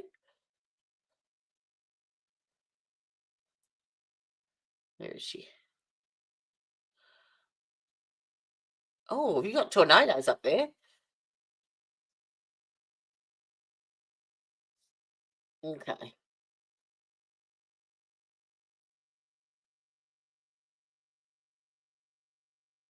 And who?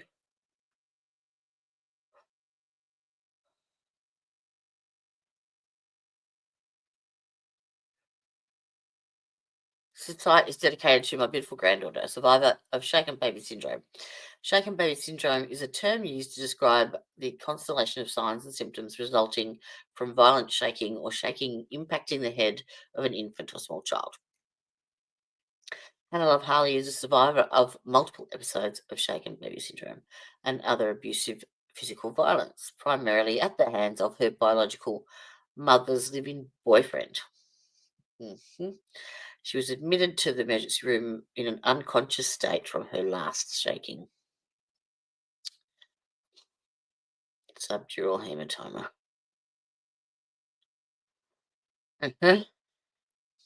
She spent 16 days unconscious in the PICU.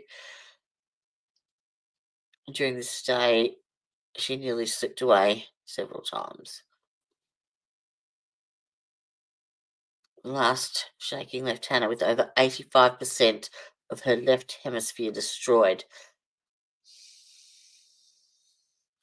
Retinal hemorrhaging. Oh, Christ. The initial investigator with Child Protection Services worked very hard to put the case together. Unfortunately, within 2 weeks, Hannah's case was handed over to a neophyte caseworker with no SBS. This lack of experience delayed her case progress significantly, but was compensated for by the paternal family's diligence in pursuing what was best for Hannah.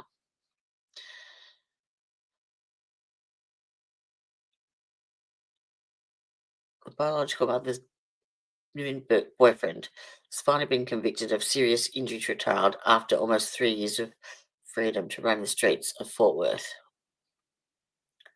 So he's been convicted of serious injury to a child. That's it. Oh, he's found guilty on 3rd September, sentenced to 17 years in prison. During the trial, it was shown that the perp abused Hannah on several different occasions, fractured Hannah's wrists, hit and threw her against a hard surface on at least 3 occasions, and shook Hannah at least 2 times. Motherfucker.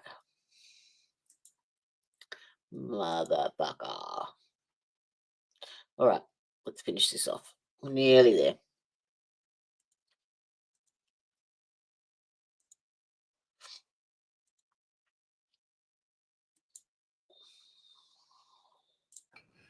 At least in Texas, we were recognizing that this hypothesis was no longer valid. Michigan charges you in 2015. So tell me, under what theory were you persecuted or tried for this crime and convicted of this crime? So, Mr. Darby, by then, they weren't calling it shaken baby syndrome anymore. They called it abusive head trauma. They just changed their terms. So the doctor who accused me said that, well, no neck injuries are needed. The subdural hematomas and retinal hemorrhages are enough, but the biomechanical science has proven that to shake a baby, the force required to shake a baby, there are always neck injuries. There was a study done with crash test infant dummies where they had these huge college football players come in and shake the dummies as hard as they could. All of them had fractures, all of them. But we've got the other side here, the Child Abuse Pediatrician Committee saying, oh, no, this could happen from throwing a baby into a soft surface. And then they'll say right out of the other side of their mouth is, oh, no, a short fall couldn't cause these injuries. It's just talking in circles. None of it makes any sense. It defies logic. Well, clearly you were tried under alternatively named hypothesis on what caused your infant daughter's injuries.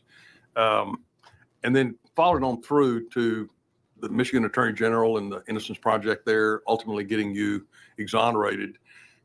Was there a change in view on that abusive head trauma It is injury that gave those officials pause for concern that would indicate that you were indeed innocent and thereby should be exonerated from that crime? These cases are slowly collapsing as people look at evidence-based science. The Attorney General's office looked at 8 expert reports that were written when they reviewed my daughter Naomi's records. All 8 reports were saying this was from birth trauma. So all of that was taken into consideration. There was also, when we came face to face with this child abuse pediatrician, we demanded a second opinion, that she get a second opinion. She reached out to a leading retinal eye. All right, there is a link in chat for like a case overview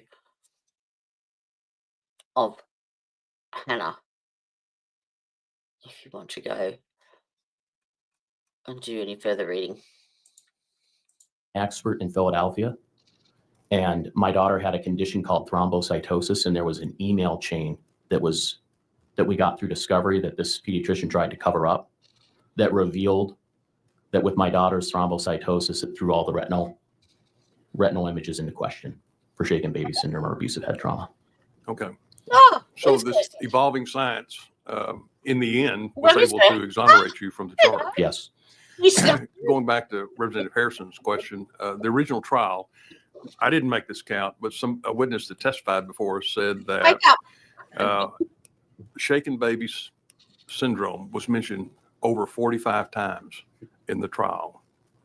Now, they didn't mention it in your case. They mentioned abusive head trauma. But from your perspective, having endured all of that process, if the prosecution and perhaps or the defense counsel had mentioned the word shaken baby syndrome, the mere name, being charged with that indicates guilt to me.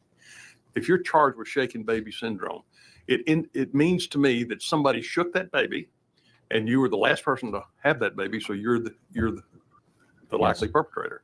The prosecutor said in my case, something happened to this baby, so you must convict. Something happened? I've just renamed it. A traumatic birth happened. I was talking to Steve Gosney about it today because I mentioned the case to him to see if he wanted to use this case as like a basis to apply his books to, but he didn't actually know anything about it, so I was talking to him about it. But yes, apparently there's just a new name for it. That's all. Thank you for your testimony. It's very compelling. You've taken time out of your life and your family's life to come down and share that with us. It is powerful testimony. Thank you, Mr. And I Harvey. think it's compelling on this yes. committee and those who may follow this committee that we try to get it right. Okay. I value all of my colleagues' comments Yesterday, today. and you You take can the tell time that today. there's been a lot of focus I know. on why we're here today. And, but I for one will say that nobody should ever challenge this committee's willingness to Oh, find and do what's right with regard. I actually thought I had saved. Where did I put it? Where did I put it? Where did I put it? Come on. I'm sure I saved Dr. Phil's. I thought it was him testifying in this actual hearing. You find it.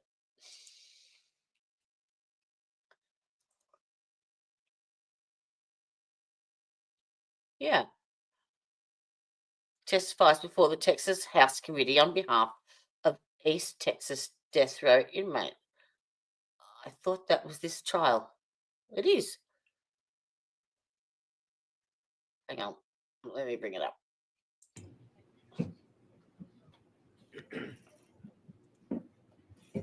It's the same one. Matter which one? Choice is yours.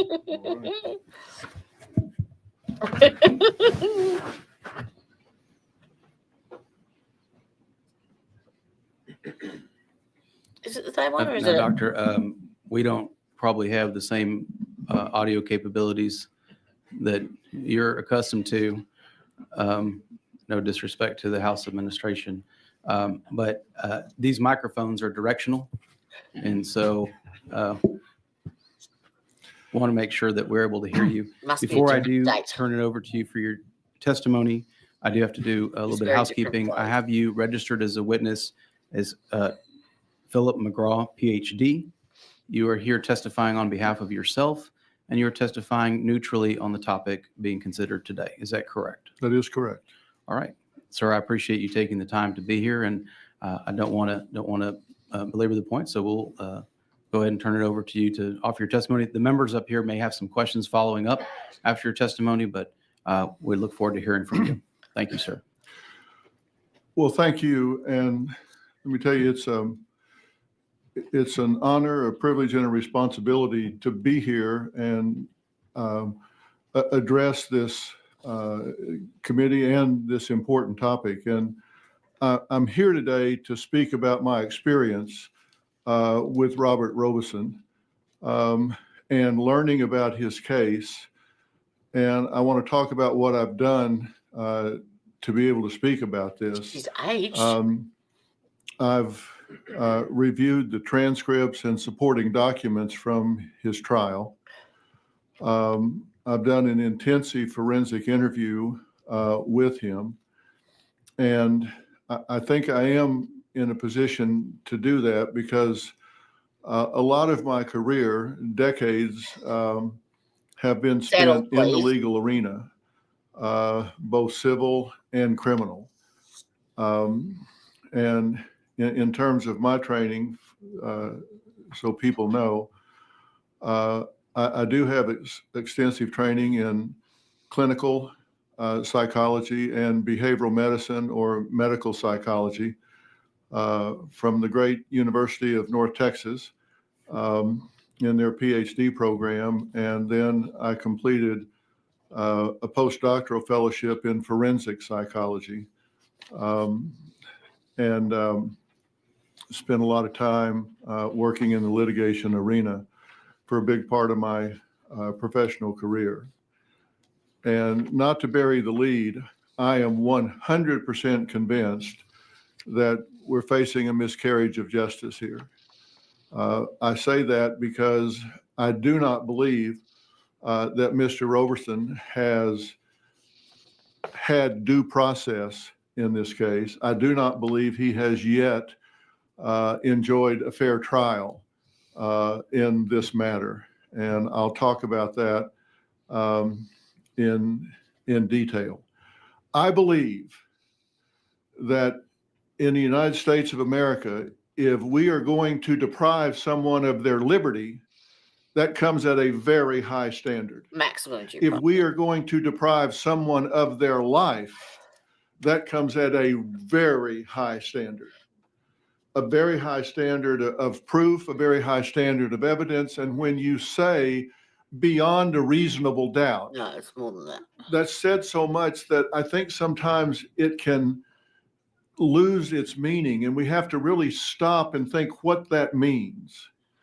That means that if you have 12 people on a jury, that means Who's that that? there should be Raquel nothing Williams?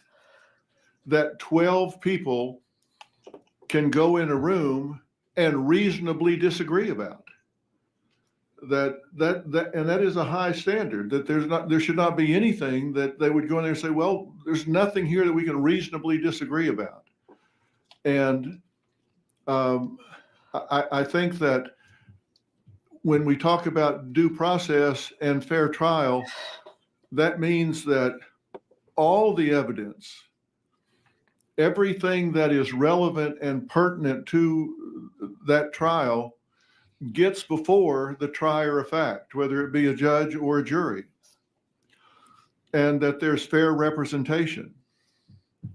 And I certainly don't think that standard has been met here, that high standard by which we would deprive someone of their life has been met. Oh, Montel Williams is And I think that another. the death penalty I'm lost. actually know who you're hangs talking in the about. balance here, because if we get this wrong in a case like this, I think that the death penalty could come under real attack. And there are circumstances where I personally believe that it is appropriate.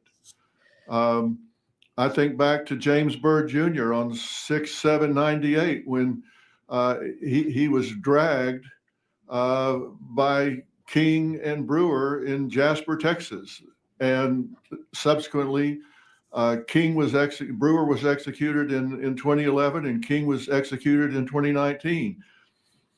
A third man got life in prison. I look at cases like that and think, there are times where the death penalty just seems appropriate.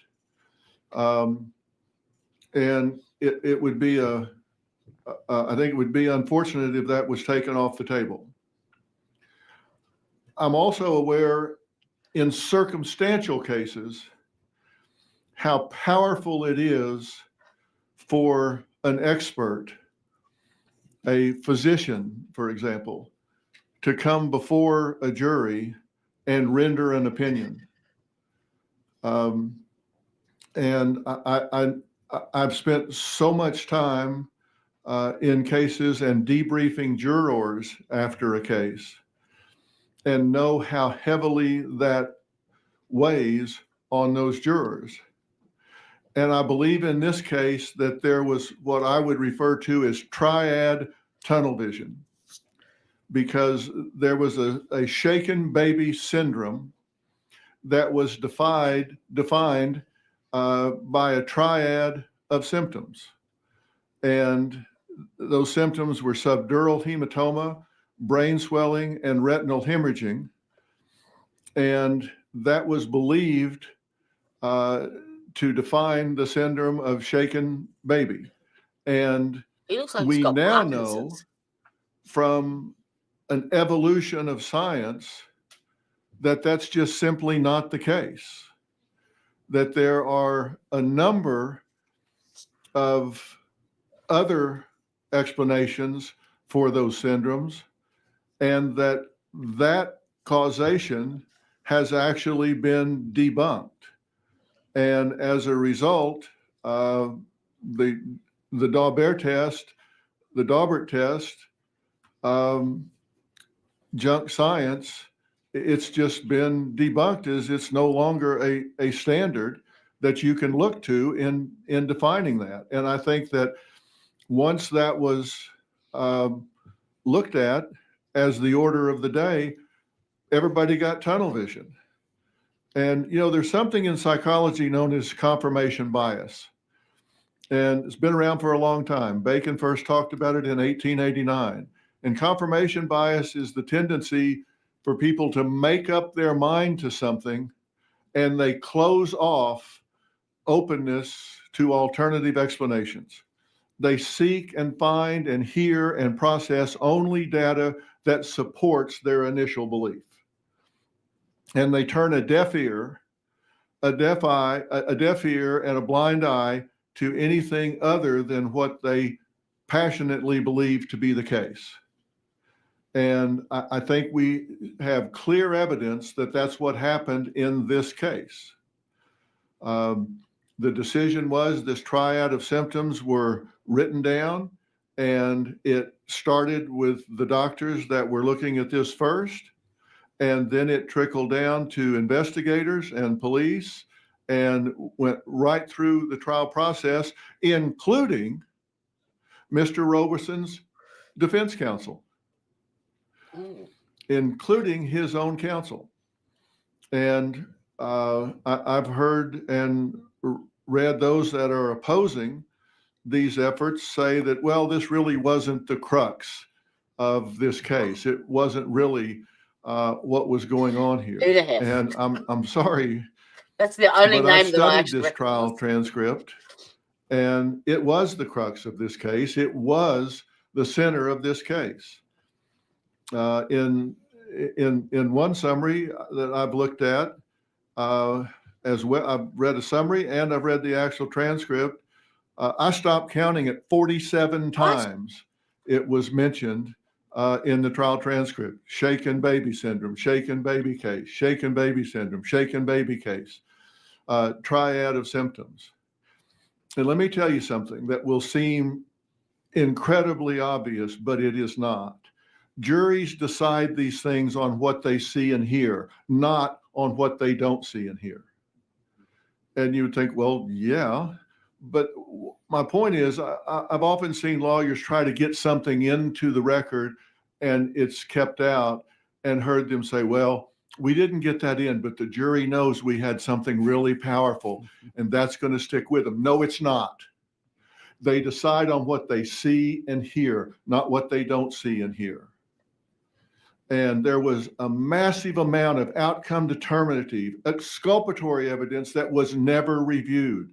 It was never put in front of the jury. It was never heard. And you always hear, and the law is clear, that the burden of proof is on the prosecution. That Mr. Roberson does not have to prove that he didn't do this. The prosecution has to prove that he did.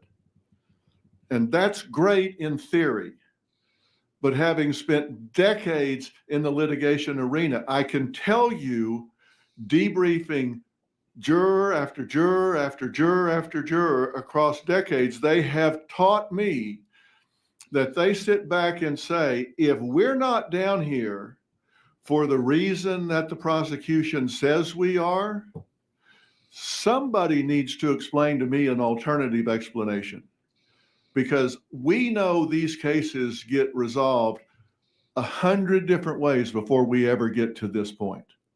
So if we're not down here for the reasons that they say we are, somebody needs to explain why. They're looking for an alternative explanation. And in this case, oh my gosh, was there an alternative explanation? This child was an ill baby. From 8 days old, the medical record shows this child was not well. The record shows that this baby had 46 doctor or hospital visits in her 23 months and few weeks of life.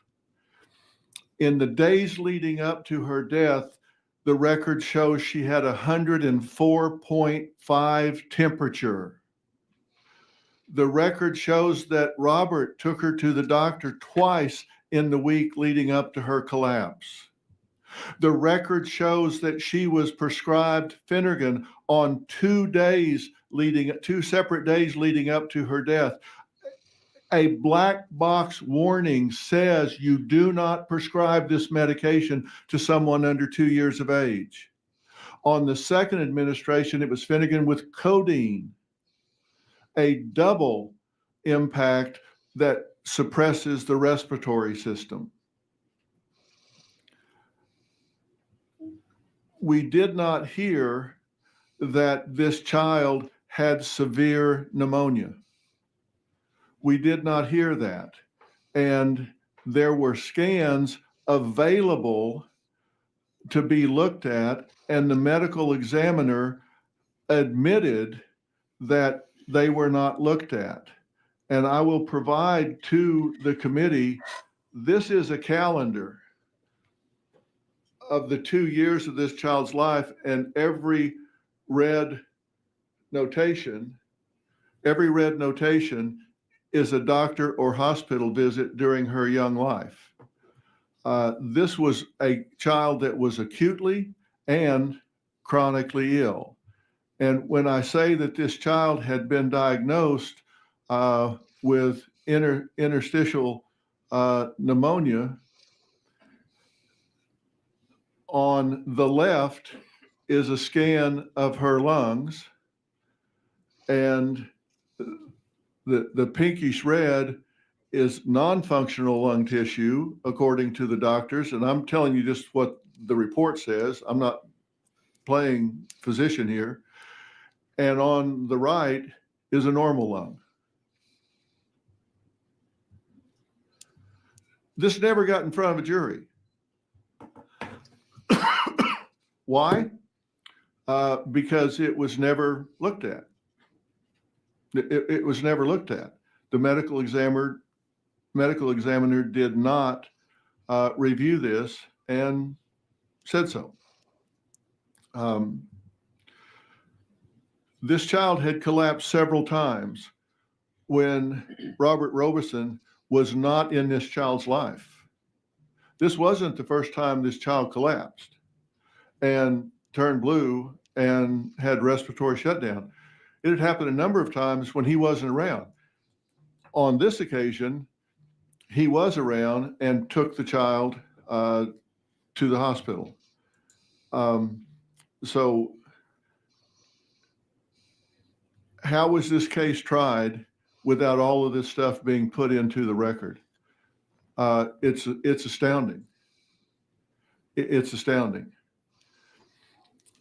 Even the defense counsel, who did nothing to challenge the evidence, stipulated that this was a shaken baby case.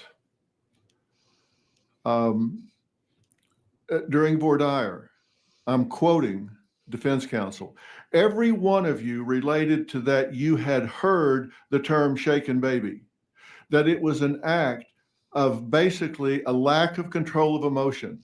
It's a bad thing, but it's not something that rises to the level of capital murder.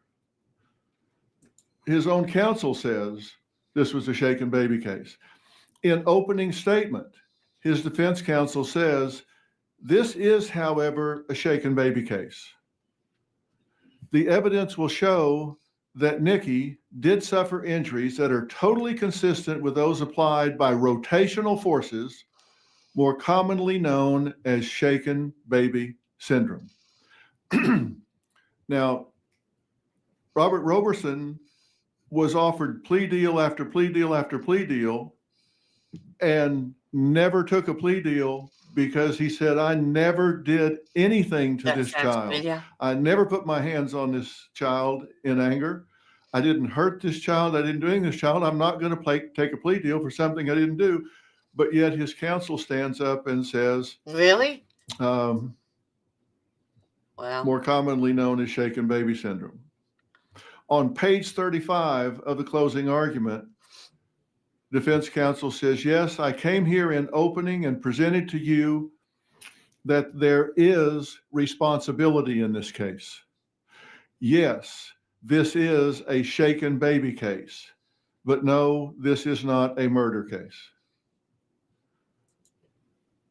His counsel is stipulating this is shaken baby. And the science has marched on and now rebutted that shaken baby syndrome is a valid medical syndrome. Has said you cannot rely on that. That is junk science. We've now evolved to a level that says we know that shaken baby, as defined then, does not create that triad of symptoms, and that triad of symptoms can be created by a number of other things, such as over medication, pneumonia. You could just go down the checklist here of what happened in this case. It has been reported that there was an expert psychologist that supposedly recommended to Robert, just take a plea deal, go to prison, and you can kill yourself once you're there. Now, I can't verify that. I can just tell you it's in the record and has been reported. But yet he refused those plea deals and went to trial, where the jury was wrongly told that abuse could explain, that only abuse could explain the death. And they heard nothing about this child's acute or chronic illness. Now, there's another factor that comes into play here. The jury was told that Mr. Roberson was guilty because he didn't respond in an expected way at the hospital when he brought the child in. Flat affect. They were not informed that he was autistic. And that did not come to light until 2018, many years later, when he had an active counsel that actually got him examined and formally diagnosed. We see all through this man's life, which was not a spotless life, let me tell you. He got involved with drugs at one point. He burgled a house at one point, violated his probation, but never is there any evidence of him being violent with other people, assaulting other people, having impulse control disorder, rage, anything of that nature. There is testimony that he was bullied because he was different and lacked social skills that are typically associated with autism, or frequently associated with autism, but he never retaliated. I sat across from Mr. Roberson at the Polunsky unit, and I've spent a lot of my professional career studying and practicing deception detection and interrogation. I've worked with law enforcement locally, federally, in developing these skills and techniques. So I didn't just go have a therapy session with him. I didn't just go talk to him. I was very mindful of deceptive behaviors. And I'm the first to say there are no lie behaviors. People talk about that like there are lie behaviors. There are not. But there are behaviors that correlate with lying. There are behaviors that show up when someone is goes into a stress mode that is associated with not telling the truth and creating something that is misdirection, trying to take you away from something they don't want you to know about them. I ask him hard questions. I ask him point blank, That's saying straight up, something, looking him Kirsty. square in the eye. Did you harm this child? Did you shake this baby? Did you put your hands on this child in anger? Did you neglect this child? Did you fail to get this child to a hospital in a timely fashion? He said he had been criticized for putting the child in the car and racing to the hospital instead of calling 911 and waiting for the ambulance. He said he made the judgment call. He could get her there faster. But he was forthcoming and straightforward. It took years for specialists to put the pieces together, the Yep. pieces that the Especially in medical Florida. examiner never did. And I think sometimes with my years in the litigation arena, that sometimes we forget that the goal of prosecution is to seek justice, not conviction. Baby, hello. I think sometimes in the heat of battle and with so much time invested in cases, that it's easy to forget that the goal is to seek justice. And if you get in the middle of a case and you determine, wait a minute, I've got the wrong person here, or I can now see that no crime was committed, that this was a case explained by medicine. This was a case explained by disease. I need to walk away from this one. And when you have a medical examiner that has admitted they never looked at the child's medical records, including the final week where there were multiple doctor visits, and even the child's last 2 days when extraordinary efforts were made to save the child's life, which meant there were efforts made to stop the swelling and relieve the pressure in the brain. Yes, there were things done to the child's head. But if you look at the pathology reports, they contradict what was concluded at the time, that there were multiple blunt force trauma to the baby's head. You look at the pathology reports, they say that's not true. There was one minor trauma to the head that would come if the baby fell out of bed. All of those things were available. And these things not being considered, that's on the state that's seeking to execute this man. And that's why I say there was not due process in this case. There were people that, in my opinion, did not do their job. No one, including me, can say with 100% certainty what happened in that house that morning. No, I know who Carol Bass My is. professional opinion is that this is not a man with malice. This is not someone that hurt this child. What I can tell you that goes beyond opinion, after examining the record in this case, the trial transcript in this case, the medical records in this case, this man has not had due process. This man has not had a fair trial.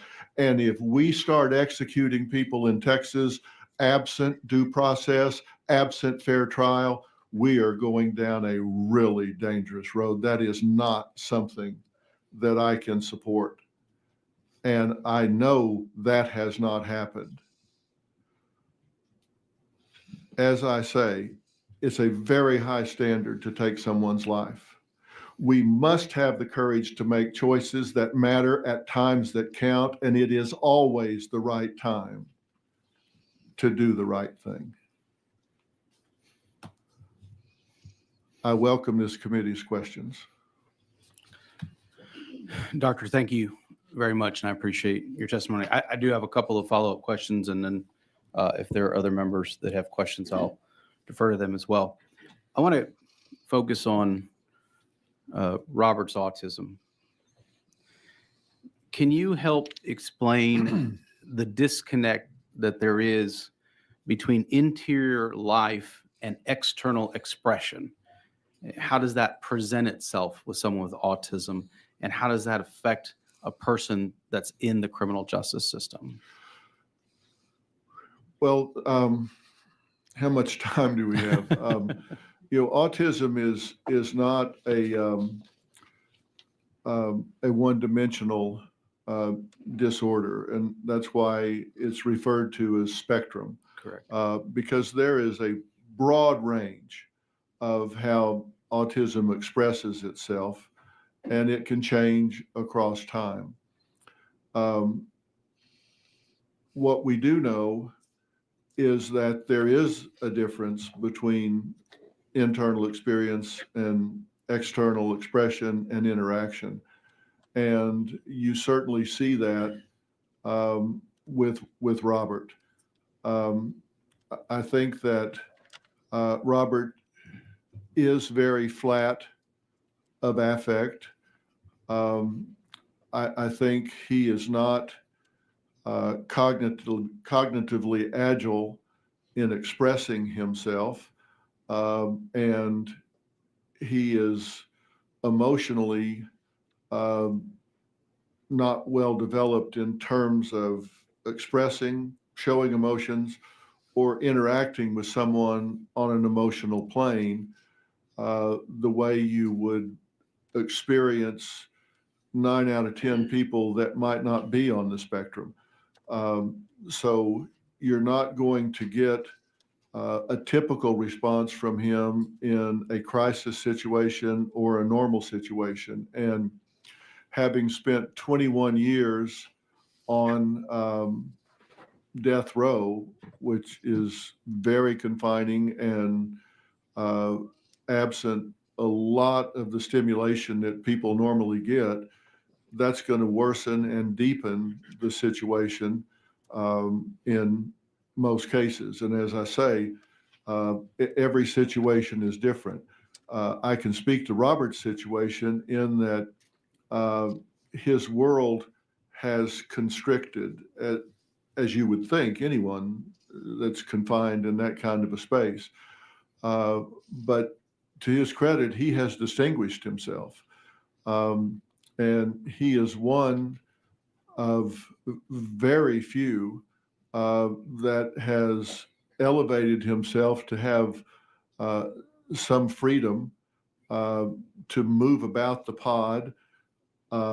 He has a pretty much spotless record on death row, disciplinary wise, problem wise. And he, as someone that is very convicted in his faith and is a strong believer, and he does have people that come and see him and visit with him. In fact, the investigator that led the prosecution efforts at the time comes and sees him on a regular basis, and he's gotten comfortable with him. And that investigator has completely changed his position, believes he made a mistake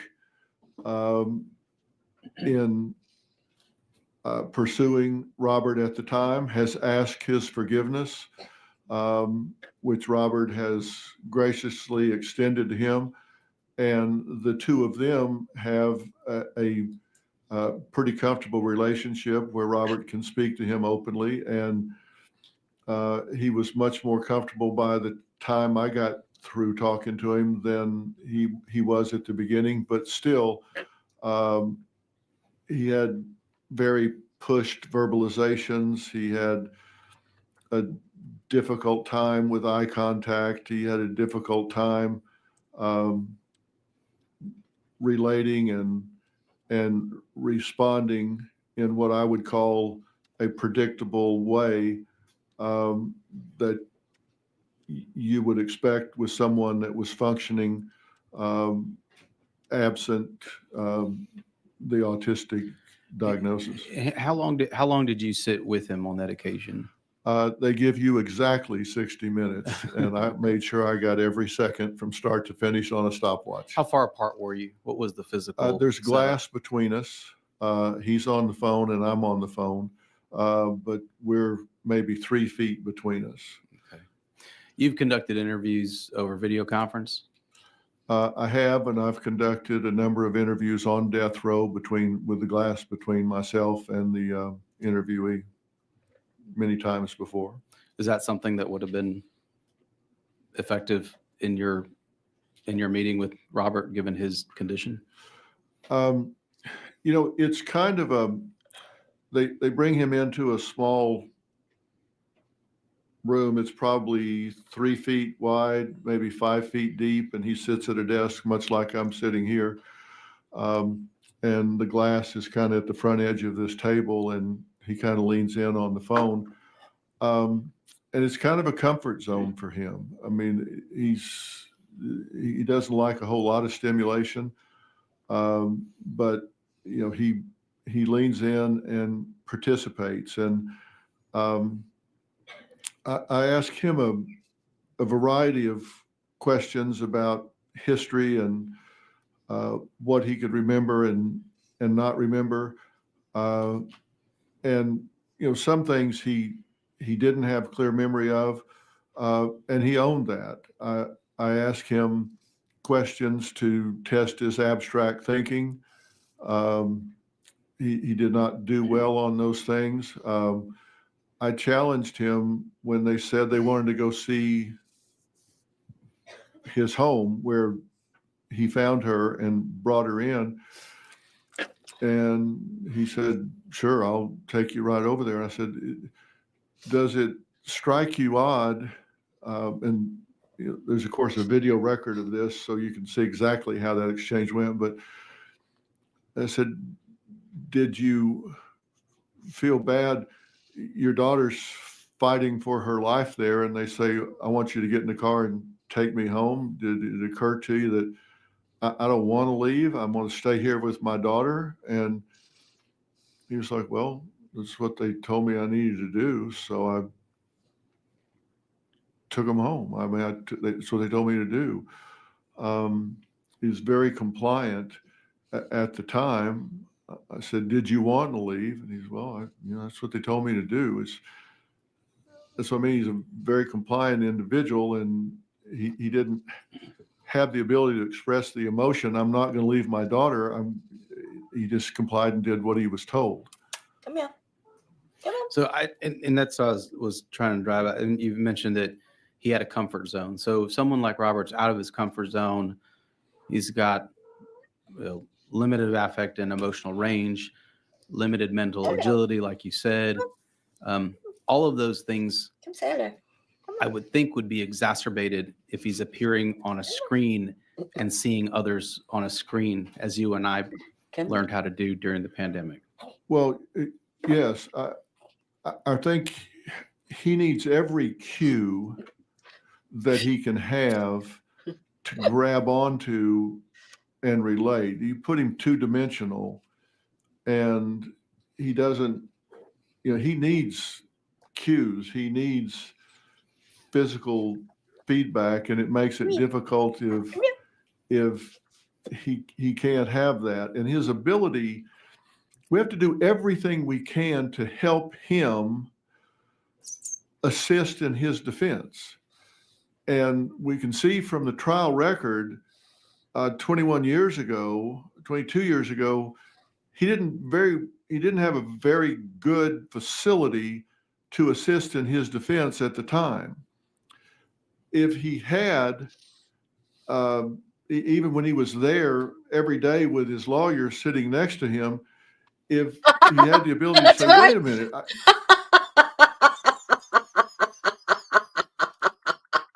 There you go.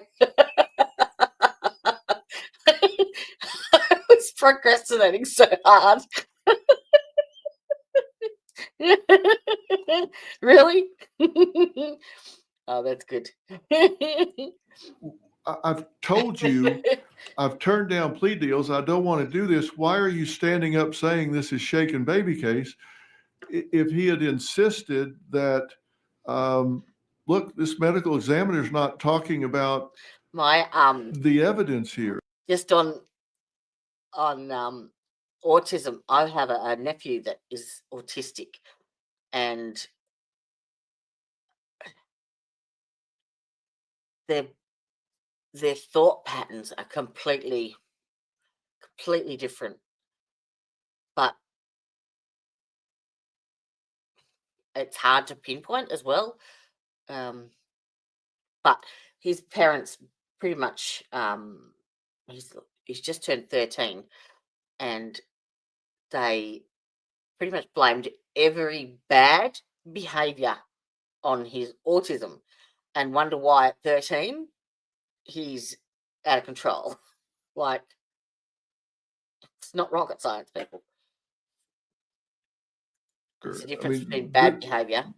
The cause and of death was autistic the behavior. child had a bacterial infection, was septicemic, and had a necrotizing infection that was eating lung Oh shit! tissue.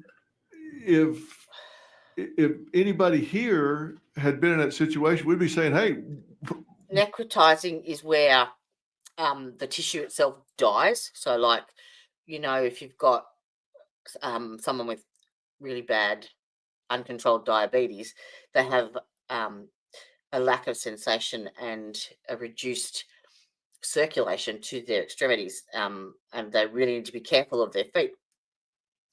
And you know how you see in some of the movies where the toes go black? That's necrotic tissue. we need to be talking So about this. she had partial parts of her lungs that were dead, like necrotic, and that would have caused the septicemia. You don't need to be telling them something I've told you I didn't do. We need to be talking about an alternative explanation. And there was this someone mentioned a movie, Monster, because I was talking when I had the meeting with Steve Gosney. He brought that up as well. Was that a death penalty case? Because I remember someone mentioning that yesterday. I just can't remember what it was. And if it's any good, maybe we could. Is it streamed on anything? I'll have a look. About I'll have a why look. we're here. I And may as well while I'm here. he had a difficult time doing that when he was present at trial. If he had been on a screen, the ability to initiate contact when he's not in the room would be nil. Okay. I have one more question for you, then I want to pass it off to my colleagues that have questions. If someone was sitting in that other chair next to you and their testimony was to this committee that this was not a shaken baby case, how would you reply to that? Say that again. If someone was sitting there next to you and their testimony to us was this was not a shaken baby case, how would you respond to that? Well, I agree. It was not a shaken baby case. I'm sorry, I apologize. That it was a shaken baby case. Yeah, I was trying to figure out where You you're have going Charlize with that. Theron on it, innit? That if they, Well, the first thing I would say is there's no such thing as shaken baby syndrome. Now, listen, if I'm not asking people to believe that a full-grown adult cannot pick up a 20-pound child and do serious or fatal harm to that child. Of course they can. Of course they can. They can pick that child up and bash its head into a wall or throw it on the ground or whatever. Yeah, serial killer. But there are Eileen. going to be very Ramos. clear signs of that having happened that were not present in this case. What is known as shaken baby syndrome depends on this triad of symptoms: subdural hematoma and brain swelling and retinal hemorrhaging that you see in the eyes. That triad of symptoms has been debunked. That's not what happens if a baby is shaken, and that there are a myriad of other causes, such as over medication or absence of oxygen to the brain, or septicemia, other things that can cause those symptoms. If there are alternative explanations, then that's no longer a valid syndrome. And there have been a number of exonerations because of this. That was the science at the time. Science evolves, just like DNA technology evolved. And so there have been exonerations with DNA. The same thing here. There have been a number of shaken baby convictions that have been exonerated because they have come back with new science that says there's an alternative explanation for this. You can't convict someone on something that has now been debunked by the medical community. Even the individual who initially identified shaken baby syndrome said that was not the intent. I did not intend for that to be used as a prosecution for injury to a baby. And it has been debunked and disproven by the medical profession and is not used. So fortunately, science has progressed, medical science has progressed, and there's now new evidence available that should be used. Well, I appreciate it. I do want to apologize for misspeaking. I was up at 3 a.m. to make a flight here today. So apologies for that. I know you've been very busy. But thank you I appreciate your testimony. I may have some questions following up a little bit later. But what I'm hearing from you very clearly is you've read the transcripts, you've reviewed the record, and there is not any way that someone could maintain that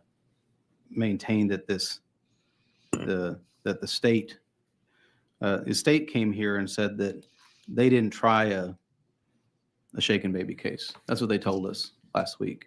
No, we didn't try a shaken baby case. Sounds like you reviewed the record, and it sounds like your opinion is those facts speak loudly that is what they tried to do in that case. Well, as I said, I stopped counting it 47 times in the record, and I read you quotes from the defense, certainly what the defense attorney tried.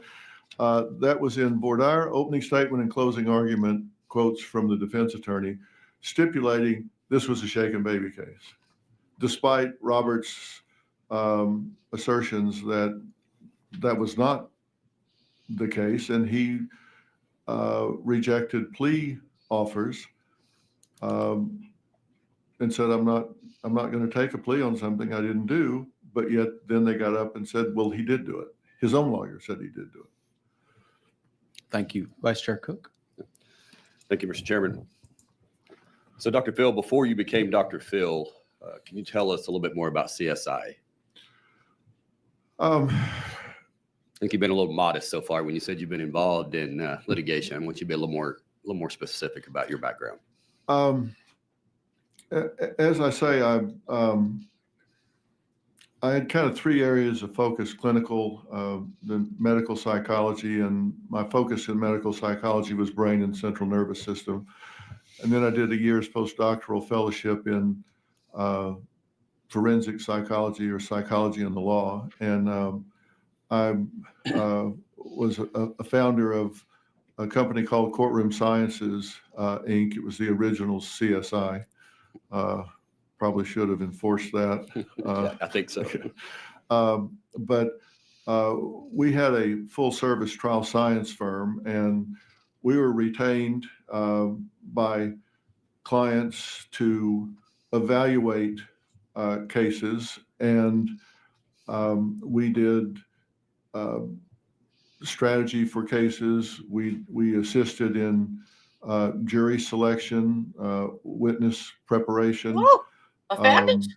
We often had That's mirror clever. juries, shadow juries in the courtroom that matched the jury that was in the jury box, and we were able to debrief Hello, our John jury. C. Welcome. So welcome, what I'm saying is, welcome. if we had 12 jurors in the box and Look at all the- 7 Look women at all and these 5 lovely new men, faces. then we had 7 women and 5 men in the gallery that matched I'm them. So way if we had a behind you, Chat. 42-year-old woman with 2 children, a barking dog that was a Baptist with a year of college, then we had a woman out here that was 42 years old with 2 children, barking dog, a year of college that was a Baptist. Because you can't talk to the jury every night, but you can talk to your shadow jury every night, and it gives you insight to that. We mock tried cases many times before they went to actual trial to find out, how a jury in a particular venue was likely to view a case, and what was important to them and what was not important to them. The difference was at mock trial, instead of having one jury, we seated 4 or 5 or 6, and they went to independent deliberation rooms, deliberated over the actual jury charge as best we could predict what it was going to be. And all of that was videotaped and then analyzed very carefully to see what their problem-solving strategy was going to be, what was important, what was not important, so we knew what to emphasize and not emphasize. Whether this particular expert was effective or the other expert was more effective, what they wanted to hear and not wanted to hear. And we focused on telling the truth effectively and getting the best result we could. And sometimes the answer was, you need to settle. Sure. Thank you.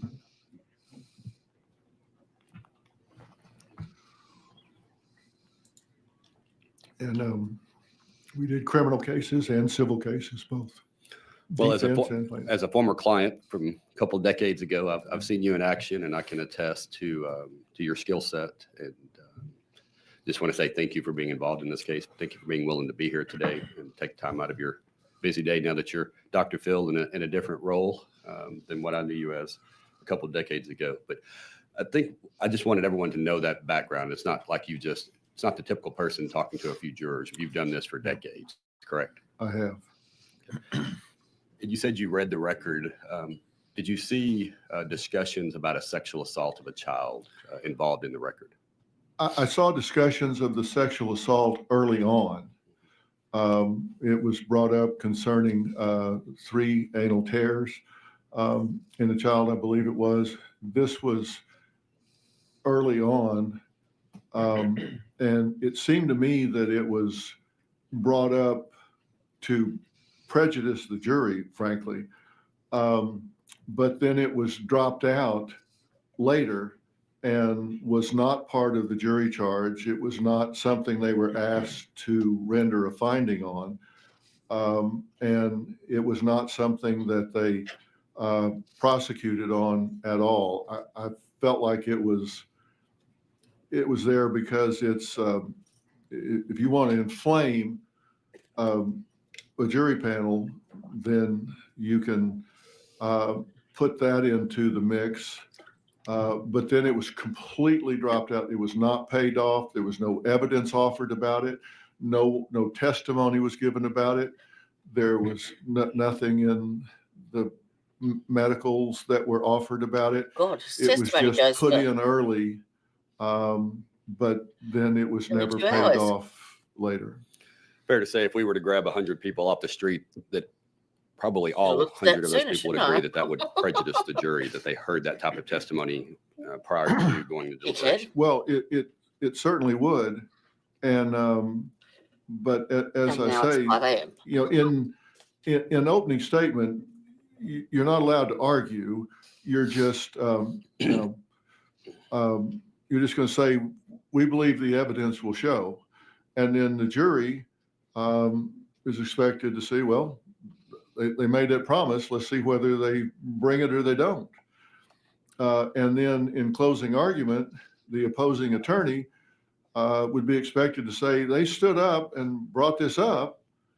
Did they ever show you anything to do that. And with something that inflammatory, there's a real question about whether you even want to bring up that they didn't pay it off, because you're reminding them, and it puts it back into the juror's mind. So do you bring it up again, or do you just leave it there? It's a difficult call. But if you examine the record, you will see that there was never one word of testimony from an expert or otherwise to show that there was any even insinuation. And a Dr. Francis Green filled out an affidavit on July 9th of this year, and she basically said in her affidavit that if she was going to render an opinion on what the cause of death was and what she saw, there was certainly no mention of that.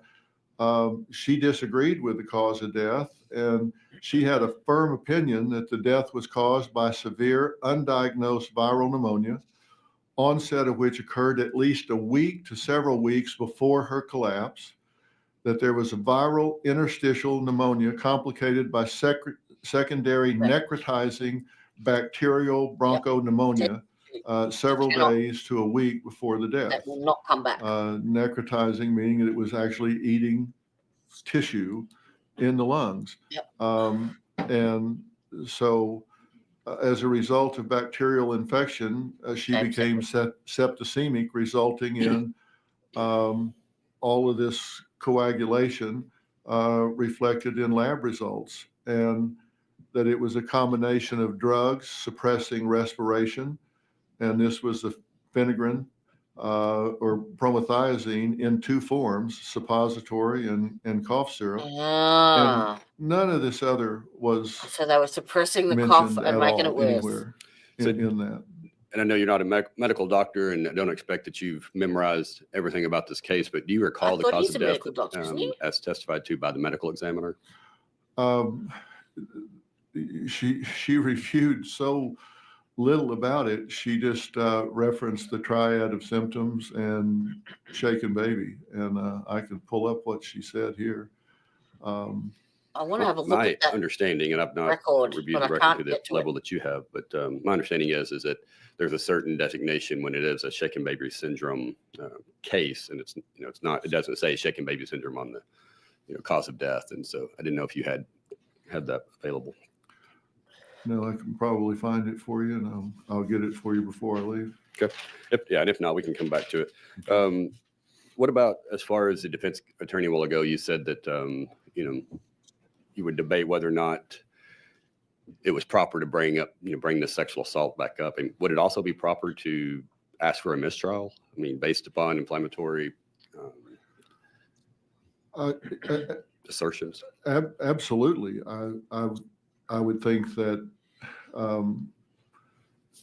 absent any evidence, any witness, no evidence whatsoever, I would think you could move for a mistrial, but that's certainly not in the record. And then, as far as if in your opinion, is the relief that the best relief that could be granted would be by the Court of Criminal Appeals in the form of a new trial? Do you believe that that's the best case scenario? Well, I certainly think at a minimum, there should be either an evidentiary hearing to show how this man's rights have been violated, and or a new trial, which I think would be pretty clear. And would the two best pieces of evidence that you know of, would it be the CAT scan of the brain and also the photo that you showed earlier with regard to the child's lungs? I think that, along with the history of her going into respiratory distress absent him being in her orbit. I mean, he wasn't in her life when this started happening. And listen, if I need to say, I work with the Innocence Project some, and for a number of years. And I've had cases brought to me that I look at, and I've been to death row and interviewed inmates and walked away and said, I'm not feeling it. not feeling it at all. I can't in good conscience say that I can get behind this. If I can't study the record and look the individual in the eye and passionately believe that there's been a miscarriage of justice, I just don't step up to them. So I don't get involved with everyone that's presented to me by a long shot. Sure. But when I see something like this, you can't walk away. Well, thank you for being here today, and thank you for your testimony. Chairman Leach. Thank you, Chairman. Doctor, thank you for being here today. Just a few quick questions that I really want to focus and drive home with you, and I want us to try to take a step back together, because I don't know if you were able to hear some of our opening remarks, but I thought Representative Darby put it very well in his opening, in that we are not here. It is not our role as the legislature to retry this case. We have to be very cognizant and careful not to act as some sort of super appellate court. And I hear those concerns. I share those concerns, and we have to be, members, laser focused on staying in our lane. Does that make sense to you, Doctor? Of course. Certainly. Okay. So I want to be, this has been a very, very helpful, a very thorough and helpful overview, not only for the members of this committee, other legislators tuned in, the people here, but for all of those tuned in or watching online who are focused on this case. And I think the question that, as I seek to wrap my arms around this and think about the very purpose we're here, and I think about representing my constituents, Doctor, is I want to ask you this question. I think this is maybe what people who are tuned in right now are wondering the most. How does this happen? If everything you've said is accurate, and I believe that it is, in my own independent review of the record, everything you've said is 100% accurate, and there's a lot more that you haven't gotten to. How does this happen in our system? And if we're here to recognize holes in the system, weaknesses in the system, problems in the system, to strengthen our criminal justice system, Doctor, I would ask you to answer that question. How does this happen? Because to me, this is not a shaken baby case. This is an ineffective assistance of counsel case. And my hypothesis is that had Mr. Roberson had effective assistance of counsel, as he's constitutionally able to have, then we wouldn't be here today. Do you agree with that? And can you kind of can you go into more in depth on why this has happened and what we can do to fix it? Well, I talked about what we did at CSI, for example, and some people might say that in America, you're entitled to the best defense money can buy. And we did a lot of pro bono work. We charge our fee or we charge nothing. Because if you look at the population on death row, or you look at the population in prison, there's an overrepresentation of minorities. There's an overrepresentation of low socioeconomic. Rich white guys don't get the death penalty, do they? No, they don't. And they don't get a lot of prison time, either one. And so the fact of the matter is, when you get a public defender, and I know a lot of public defenders that are passionate, dedicated, and hardworking. and they got a stack of files on the corner of their That's right. desks that you can't even see over. And then I know some that are just, kind of checking the boxes. This is like everything else. There's a broad range, but I know a lot of dedicated, hardworking public defenders. But they're just so overworked and spread so thin that it's just impossible to give a fair representation to every client. But if you look at the number of exonerations, it's scary. You're either for the death penalty or not. And if you are for the death penalty, you have to be for doing everything in your power to ensure that those who face that ultimate sentence have had a fair trial and are guilty insofar as we can determine. Just you to have to do clarify for my own brain, this is pretty much them arguing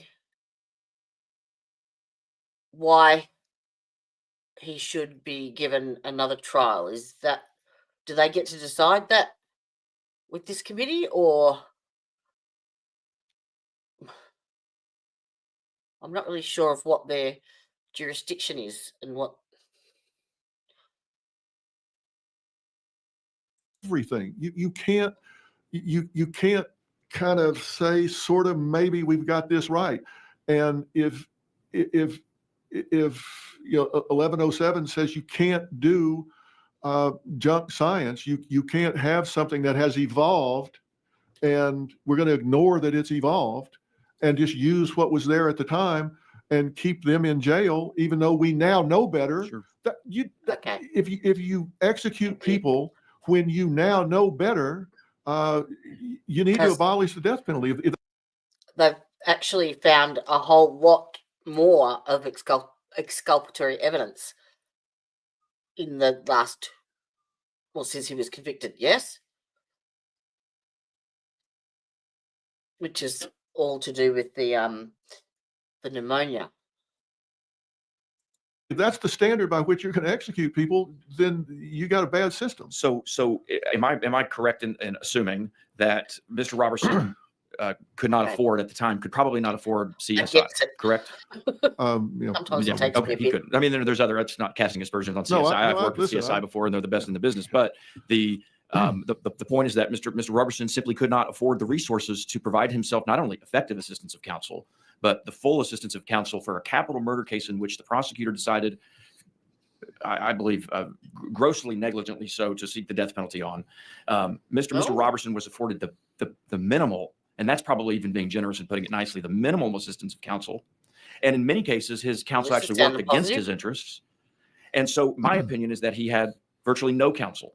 And I, like you, and I think many members. Anyone see yesterday? I actually put it up that there was a pro se defendant on a death penalty case. What's his name? I've listed it under this playlist, I think. But yeah, apparently that's a real thing. And when he got up to put his case to the judge to explain why, because he was begging for the death penalty, he was requesting it, and when he put his argument up, he his reasoning was because he didn't want to share a cell with anybody. He wanted a single room. Okay. And apparently, it's a real thing. He even said he knows he was going to be there for at least 10 years, so he wanted a private room with a TV, and he didn't want to share. That was his reason. Like, the fuck. No, it wasn't Ty. But I'm sure it's in my playlist. If I see it, I'll put the link in chat. But yeah. Yeah. He was on the list that we went through. You know how we went through the list of people in Florida on death row. He was on there.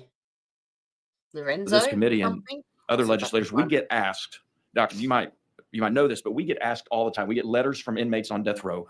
We get asked very frequently to review cases, to get involved, to speak out. Since I've been in office 12 years, I've received maybe over 100 of them. And I've only gotten involved in 3 death penalty cases. The case of Jeff Wood, the case of Melissa Lucio, and the case now of Robert Roberson. And without fail, in all 3 cases, it all comes back to ineffective assistance of counsel, because all of the facts that you've talked about here, all of these questions, all of the evidence that was not introduced at trial, the jury had no knowledge of it, members, none of that none of that is part of the appellate record. And so the system cannot work when it's built upon a foundational basis that all this evidence is not part of. So our courts of appeals can't review the evidence. The record is so defective. The case in and of itself is so defective. And so let me ask you this in closing. Yeah. Do you believe that if Mr. Roberson is simply afforded a new trial, which is all I'm asking for, I believe that's all I don't want to speak for the members of the committee, but that's what I want, is just a new trial where maybe we could get him effective assistance of counsel and have someone like CSI prepare him his defense and present all this evidence. Do you believe there's any way that he would be convicted of capital murder? I do not. I do not think he would be convicted. I think this is a case where there was no crime committed. I don't think we have the wrong person. There you go. I don't think a crime was committed. That is the I link think right there. This was It's only like a a case where 13-minute tragically thing. But yeah. a child was chronically and acutely ill. I think there was some problems with medication, and I think that contributed. But I certainly don't think that this child was aggressed against. But what I've said is, when you have a circumstantial case, we don't know what happened behind those closed doors. I can't say that with 100% accuracy, but I would be going beyond my skill set to say what happened behind that closed door. I don't know that. He woke up at 5 a.m. and says he found this child on the floor and with labored breathing, because she'd been sick for quite a while. He says he was able to get her feeling okay and put her back to bed. Should he have taken her at 5? I wasn't there, didn't see her, don't know. But he testifies that she got to feeling better, and this wasn't a new thing. He had only had her for a couple of months, but you saw the record, 46 times across 2 years. Put her back to bed. Well, I don't think he finds her again, and now he races her to the on hospital. this particular video. I don't know that What I any could crime see took place. And I was- think if this full record and the testimony Just Dr. from Bill's testimony. Dr. Green and other pathologists, I think they would say no crime was thought it was committed here more at than all. I don't even know where I found it. Doctor, thanks for being here. Chairman Darby. Excuse me. Dr. Field, thank you for coming today. Your testimony is invaluable to us. First of all, the name Shaken Baby Syndrome. To me, that connotes guilt on the face of the charge. If you've been charged with Shaken Baby Syndrome, it would indicate to me, at least, that somebody shook that baby to death. And since you were the last person to be near that child, that you were therefore guilty by simply being charged with the name. What are your thoughts on that? Whether psychologically to a jury, just being charged with Shaken Baby Syndrome would indicate in the jury's mind that there was a crime committed, that you've now said perhaps was no crime. What are your thoughts on that? Well, I think you're exactly right, Representative Darby. This is all In psychology, we all refer to Dr. something Bill. called iatrogenic label, where the label itself creates more problems than what it describes. And that is a very toxic label, obviously. And that's why I say, I think sometimes burden of proof is a myth. When a jury hears something like that, they go, wow, if that's not what we're down here for, we have a dead child. And they're pointing fingers over here at this guy who doesn't seem to be terribly sensitive or upset. And if we're not down here for that, somebody needs to give me a really good alternative explanation, because they're looking over here. It's just like this setup right here. You got that big state seal up there and those flags beside it, and you got armed guards over here and all. And there's an awful lot of of entrapments to this situation, trappings to this situation that make it seem awfully official. And then you got this guy over here, and the prosecutor knows the judge, and the judge knows the prosecutor, and they're calling each other by name, and the court clerk, and all is like, "Hi, Betty, how are you today?" And it's like everything seems against the guy that's there for the first time ever, and so there's a lot of momentum here. Somebody better have a really good alternative explanation, and there was a really good alternative explanation. The only flaw was it never got mentioned. It never got told, which is why I made the point that jurors make decisions on what they see and hear, not on what they don't see and hear. All of this that I talked about today never got into the court record. It never got reported. Nobody ever put all those pieces together until 18 years later, when the Innocence Project with pro bono lawyers and all come along and start piecing it together. And then they come to me, and I have my whole team at Merit TV, and everybody starts coming together. And now all of a sudden you have a valid defense team, and now you get an alternative explanation. Well, I made a statement before you came into the chamber here, but the purpose of this body and committee, in my opinion, today is to examine our current law that's on record that we created. There was a problem when convicted people could not get their matter heard on appeal because there was not an avenue created by the legislature. We created it. And so in 2013, we addressed that deficiency. It'll be kind of a long question, but if you'll bear with me. We said that specific facts must be available that indicate relevant scientific evidence was currently available and was not available at the time of the conviction because the evidence was not discernible through reasonable diligence at the time of the trial. And the scientific evidence would be admissible under the Texas Rules of Evidence at a trial held on the date of the application. And finally, the court would have to find that if the scientific evidence had been presented at trial on a preponderance of the evidence, the person would not have been convicted. Okay. Now, that did not go far enough. So 2 years later, in 2015, we passed another law and said the courts would now consider whether the field of scientific knowledge, not junk science, as we conveniently refer to it, we would now refer to it as the field of scientific knowledge had changed. The court would also have to consider a new item, whether a testifying expert's scientific knowledge had changed. And so we created those standards. And what I'm trying to get to, did we go far enough or did we go too far? For example, it bothers me that the Court of Appeals seems to be taking a higher standard. They say that the evidence must reflect that the accused would be innocent. I don't think that's the standard by which we anticipated or created in 2013 and 2015. This almost, and several of the witnesses, I think they're going to testify again today, it's almost as though this habeas trial, it's kind of like a game of football. You're going to win or lose. I mean, instead of trying to determine, in your words, the goal is to seek justice. It doesn't appear that the functionality that we've created in the Court of Appeals is designed to seek justice, or is it simply designed to see who wins and loses? That's what's bothersome to me. If we created language that would suggest the Court of Appeals is saying, no, that evidence has to show the accused is innocent, when I don't think when we voted for this bill in 2015, 2013, that was a level of examination that I don't think we created. So I guess ultimately I'll come to a question.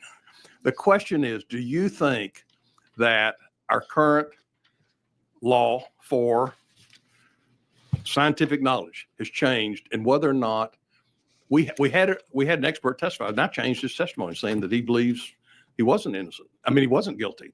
Do you think our current, and I've given you the factors that compose what we're trying to address here, is that science has changed. Do you believe that we followed that law, or the Court of Appeals has followed that law? And if not, what should we include in statute that will assure that following? Well, I can answer that. Can I answer that in two parts? Sure. One is, I think whatever it is needs to be followed evenly. I believe it's the Roark case that last week or the week before, John's still here. a new trial was granted, correct? John's But in this one, It's Just not. your- So, I mean, it seems to me like What's it your needs to be message? evenly applied. So I'm wondering, Let me know if you're how still do in you chat. Go on and explain that to Mr. Roberson's family? And then secondly, I think there's some simple language that might help. And now, I'm not a lawyer. I don't mean to brag, but I'm not. If you added something to it that said, in the event the filing is on behalf of a convicted person to be executed, the court shall stay the execution and grant the convicted person a new trial if the relevant scientific evidence was not available to the convicted person in light of his or her circumstances, and or that relevant scientific evidence contradicts scientific evidence relied upon by the state at trial. So if it's evolved and it wasn't available at the time, they ought to get the best science available that bears on their conviction. It seems to me when they're executed for a long time. And you see something as clear as the case I cited earlier about Mr. Byrd. It took from 97 to 2019 to execute one of those perpetrators. In a circumstantial case, how can you not justify saying science has evolved? They get the current science, which is what this says, and I'm happy to share this if anybody wants it. It just says they get the current science. Well, thank you for your testimony. Representative Bowers. Oh, I will follow up with you, Dr. And take you up on that offer to submit that to the committee. I will. Representative Bowers. Thank you, Mr. Chairman, and thank you, Dr. Phil, for being here today. I am certainly a fan, and I know that your show was a spinoff from Oprah, so I'm certainly a fan, been a fan for a long time, and I will say to you that I am glad to have this privilege to ask you some questions because we know you ask the hard questions. You mentioned that a little bit ago, and before I get to my question, my pastor, Richie Butler, said to tell you hello and that let you know he's my pastor. But I'm so glad I get to ask you the questions and I didn't get called to your show for you to ask me the questions. Fair enough. But I want you, if you can, to take us back, and I promise you I will watch it. I have not watched the interview with Robert Roberson, but can you take us back to that time when you did have a chance to talk to him, since we won't get to hear from him today in this chamber? And I just want to know, because you mentioned, and we heard this before, that he was very flat in his responses, and we do know that he's on the spectrum. Oh, So there I he is. just Sorry. It wasn't a different page. Sorry, John. I just saw your message on YouTube. So what I've put up is like a little teaser of the podcast that I run with another content creator, and it's run every second Saturday at 9 a.m. Eastern Standard Time. So this next one is coming up on the 4th, so next Saturday, like this time next week, a bit earlier. And the special, this is why we're doing the death penalty this week, because we have Stephen Gosney, who is he's a lot of, here is my little, he is our special guest on the podcast, and he is a qualified death penalty appeals lawyer, a board certified criminal trial attorney. He's been trained in capital jury selection. He has worked as a public defender, appellate lawyer, and has assisted the capital trial team, as well as writing 3 books on the death penalty. So he will be joining us Saturday the 4th at 9 a.m. So that thing that you commented on is the teaser. So wait for the hopefully I'll get the thumbnail up tomorrow. I've got to set the stream up in another platform. wanted to know if you can share a little bit more about that time and moment and what those answers, because you said you asked him some pretty hard questions, and what his responses were like. And the what, one, you the know, pro se one. So the pro se defendant, his reasoning for wanting the death penalty was he wanted a private cell. He didn't want to share. And yeah, I would say there'd have to be an element of mental health there. But I sent that clip to Steve, who is coming to the podcast on Saturday, and he said, "Oh, it's very common, very, very common, because if you're in the normal jail part or the prison part, you have a cellmate and you have a communal TV. When you're on death row, you have your own private room with your own TV." And when he actually says it in that that clip that I put up, that he knew he was going to be there for quite some time and he wanted to make it comfortable. So, yep. was there remorse there? How did those responses come out? I would just like to hear a little bit more about that. Yeah. Yes, I will. When I sat down with him, the Pulaski unit is one of the best run units in the United States, I have to say. And I've been to many prisons and talked to many convicted murderers, and that unit is, I have to say, it's really. They, even if they do request it, it is mandated in federal law that there has to be an appeal process. It is mandated because they have to show maximum due process. Well done. They treat their prisoners with dignity and respect, and they do things the right way there. And more evidence that's come out now. And when I'm permitted to come in, I respect their rules as well, because everything runs. Order is really important to keep everything running the way it should. And when they tell you that you're going to have an hour, I really try to respect that. And so I sat down with him in the beginning and said, I'm nuts.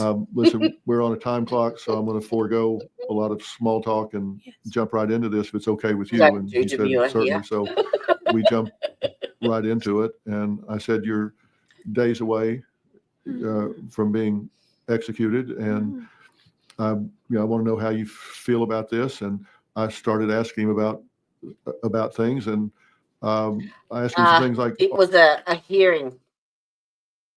I think it was just a hearing as part of the process.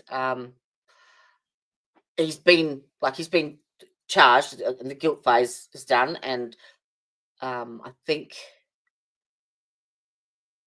actually it was a sentencing hearing. Yeah, it was his sentencing hearing. So there you go. are you bitter? How do you feel about this? Are you angry? Are you bitter? How do you feel? And and I'm spending as much time hearing what isn't said as what is said, how he's answering, what his eye contact is. And he's very flat and very robotic. And he says he's not bitter at this point. It's been 20. Just doing a little bit of research myself so that I don't look like a dickhead when Steve comes on to talk about the death penalty. The shit that I had no idea of, and like covering death penalty trials, didn't even think of it. Like, just it is so multifaceted and so complex. Very, very interesting. 21 years, and I guess you can stay angry for just so long. And he says he's really not, and he spends a lot of time in his Bible and reading the Word. And I asked him, in Florida, they just want you to, I said, you've been in trouble before. Tell me about those sort of things. I wanted to see if he tried to deflect or minimize those things. He was very forthcoming about it. He said that he had gotten into drugs at one time, and that caused him to make a lot of bad choices, and he got in trouble for it and seemed to feel like he should have, that he did things he shouldn't do, violated his probation, got time added to that for it. And again, he didn't try to minimize or whatever. He was straight up about that. I asked him about his relationship with Nikki, and he said that he had only been around her for a couple of months and that she was pretty standoffish with him and seemed to kind of be afraid of him, but that they had started to break that down some, and that there was some warmth, and she started to sit in his lap and let him hold her and that sort of thing. I asked him what he did when he was angry, for example. He said he went off by himself and spent time alone. I asked him, have you ever put his fist through a wall or slammed doors or broke things or pushed people or yelled and screamed and whatever? And he said, I just kind of go off by myself. I don't, whatever. It was quite funny, actually. He was asking me about the comparisons to Australian law. And I know more about US law than I do about my own country. Pretty sad, really. I gave him some cognitive challenges. I asked him some simple things. Like I asked him, interpret this saying for me. Shallow brooks are noisy. Have you noticed, Teresa, that everyone is starting to do it now? Everyone. Everyone is making those bloody songs now. Copycats. He had no idea. I said, still waters run deep. How about that? No idea. I said, if I gave you a screwdriver, a flat screwdriver, you could screw a screw in and screw a screw out with it. What else could you do with it?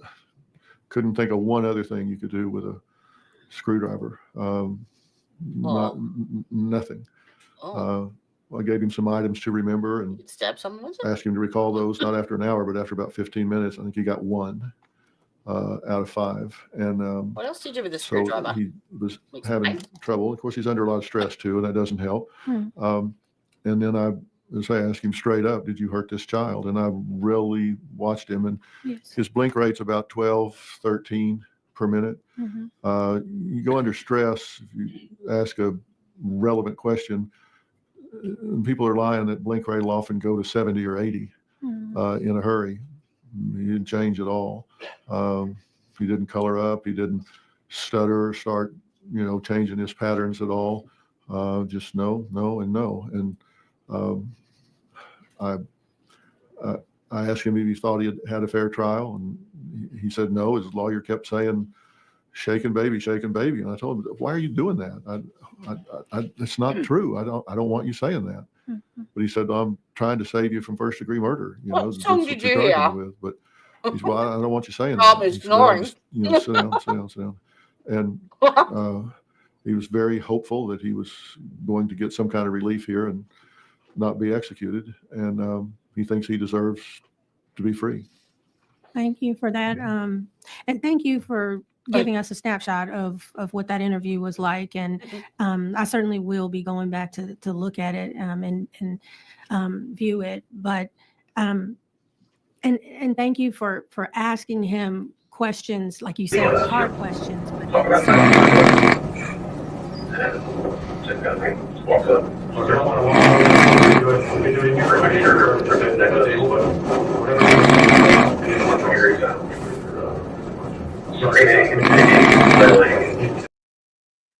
Wasn't me. Certainly some simple questions. So, and sharing that with us, I really appreciate it. And I have to say, I'm so glad to be on asking you the questions. Thank you, sir. Yes, Thank ma'am. you. Representative Schatzline. Thank you, Chairman. Dr. Phil, thank you for Yeah. being here. You bet. I said this in the last hearing, and I'm going to keep saying it as loud as I possibly can, and that is that I wrote ties one justice back that requires in February. unsubstantiated assumption is not justice at all. And I think that's what's so valid about you being here and you doing that interview. Thank you for using your platform to get truth out. And so I had a few shotgun questions for you, just to get a 5,000-foot view of anyone who is watching.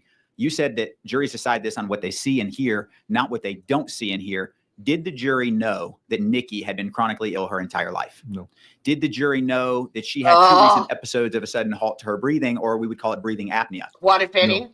Did the jury know that she was Fucking brought Holly. into the hospital with 104-degree fever?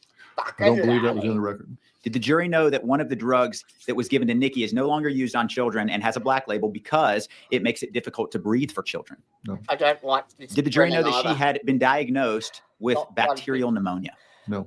And you mentioned that Robert was not perfect and in some ways had a troubled past. And I think it's important to point out, because we're talking about an execution, a state-sanctioned execution. To your knowledge, has Robert ever been convicted of a violent offense before or after this trial? It's not that we've been able to find. We've seen the burglary and the drugs, but no violent crimes, no assault, no mugging, no assault with a deadly weapon, nothing like that. Right. We've not been able to find anything like that. Right. I would agree with you. So even though a jury that's never gotten to hear any of these details, is it possible that the bacterial pneumonia mixed with a combination of dangerous drugs, some of which are no longer available for children because they're deadly, mixed with a fall off the bed, is it possible that these factors alone could be the cause of death? Well, according to, again, I'm not a physician, but I can read. And according to the pathologists that have reviewed this now, definitely conclude that that is a viable cause of death for a vulnerable child that had chronic pneumonia and was septicemic. So with that being said, do you believe that the junk science law has been violated in Robert's case? Well, I think it clearly has. And I think there are a number of exonerations in very parallel cases to substantiate that. And again, I don't want to get out of my lane. I'm reporting to you what the research says. I am not a physician, so I'm telling you what the physicians that have been brought into this case are reporting, and what the medical research that's available to anyone that can read reports, and what other cases that are a list of exonerations that I can share with you. I can't even say I don't snort because I've never heard myself anymore. Fuck.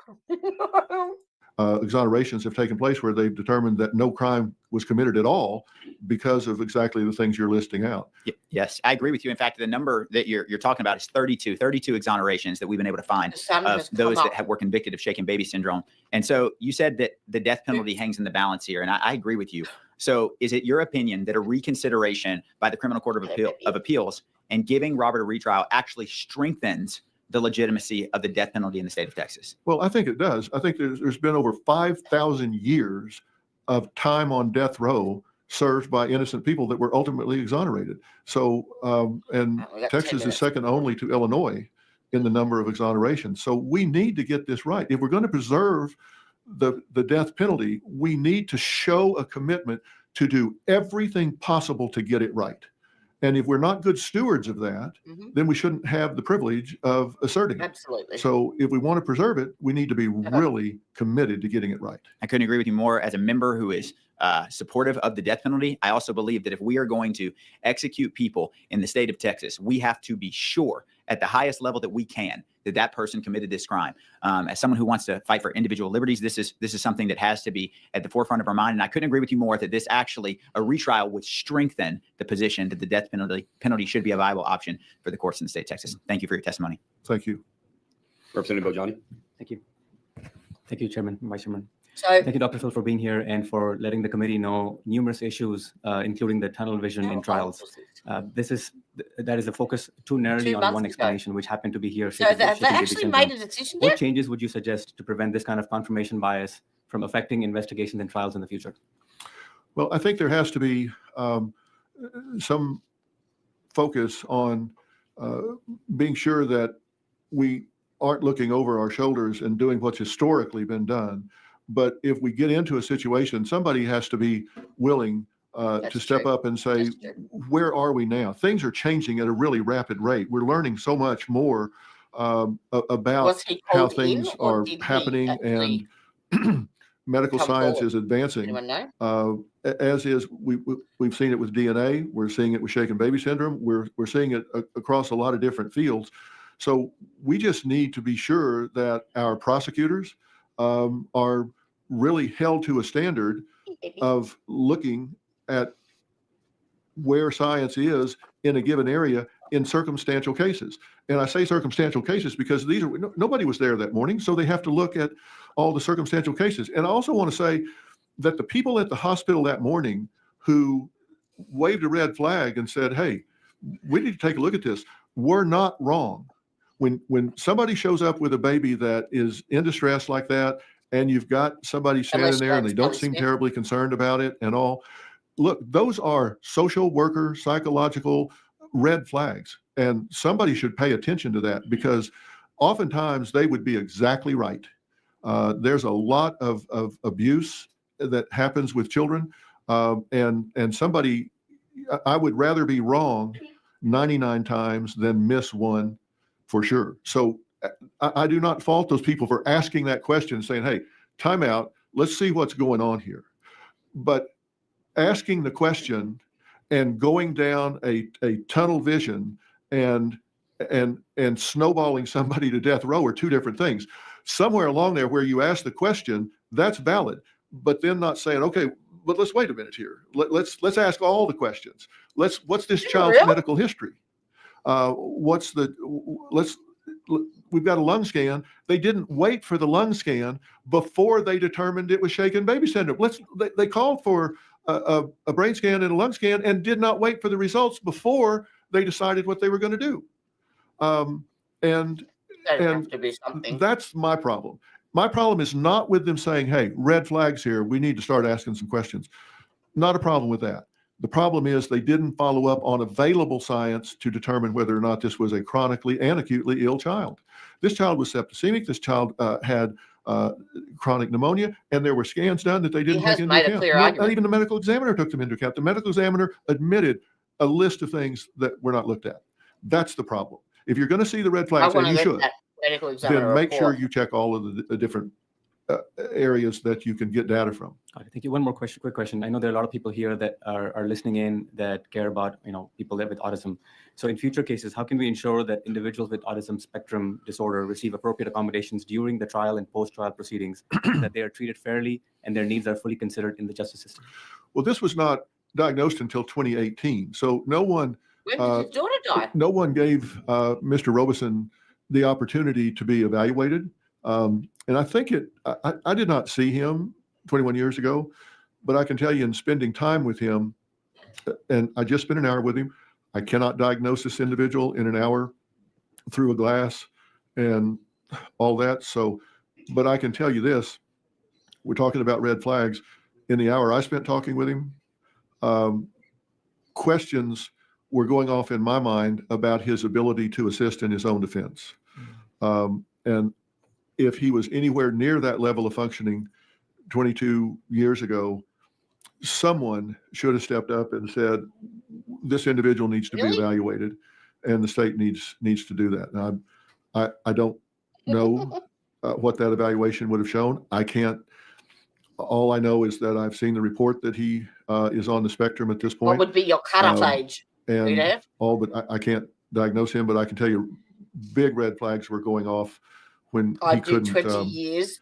He was not showing the cognitive agility or the reasoning that I would have thought you would want to assist in your defense. And so I would have thought an advocate would have been really nice to have him at his side during that trial. And the autism community now is so great in assisting those. But I think that he needed to be evaluated at the time. Okay. Thank you. Representative Harrison, did you have any questions? Yeah, just a couple of quick ones that you covered this rather extensively. Thank you so much for that. I just want to go back to a couple of things. One, from your previous discussion with Chairman Moody on something that I found concerning, and I'd like you to maybe clarify some of your previous remarks with him, because I have been surprised to see over the last few days the state now start making assertions that the prosecution was not predicated on a shaken baby syndrome hypothesis, and that in fact this was not that, but this was effectively a battery case, and that this child had been beaten. How would you characterize those representations that we are now hearing from the state? Well, I think a careful analysis of the trial record would suggest otherwise. I think all you have to do is look at the trial record and go through and look at their arguments, and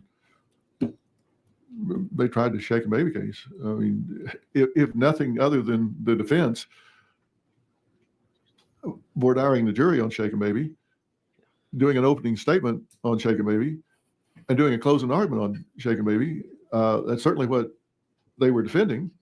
If nothing more than his own representation, it was a Shake and Baby case. And that's absolutely consistent with my examination of the record in this case. And what it was one of the early things that struck me, and tell me if I'm wrong here, if I'm oversimplifying this, I want to get it right. You effectively had a case where the state, the prosecution, was arguing Shake and Baby syndrome. And the defense attorney, his counsel, said, and I believe it's a direct quote, yep, classic Shake and Baby case. And given that 20 years ago you could presume abuse, what was left for the jury exactly to decide? Yeah, it was just, I think the argument from the defense was it didn't rise to the level of first degree murder that he snapped, or it wasn't premeditated or whatever, just he lost it in the moment. So was there any arguments or evidence that the jury heard that this was not a Shake and Baby case? I think there were other things that went along with it, that there were bruises on the left side of the face, to the jaw and to the chin, and multiple trauma to the head. But I think that you have to break it down and say, well, when was the trauma to the head? Because from admission to the hospital to the time the pathologist got involved, there were other insults to the head in life-saving efforts where you try to do things to relieve pressure off the brain. But those weren't there when the baby came in. They were done when they started doing things to try to relieve the pressure. Right. So how much time to those things that you said that were related things that kind of were brought up?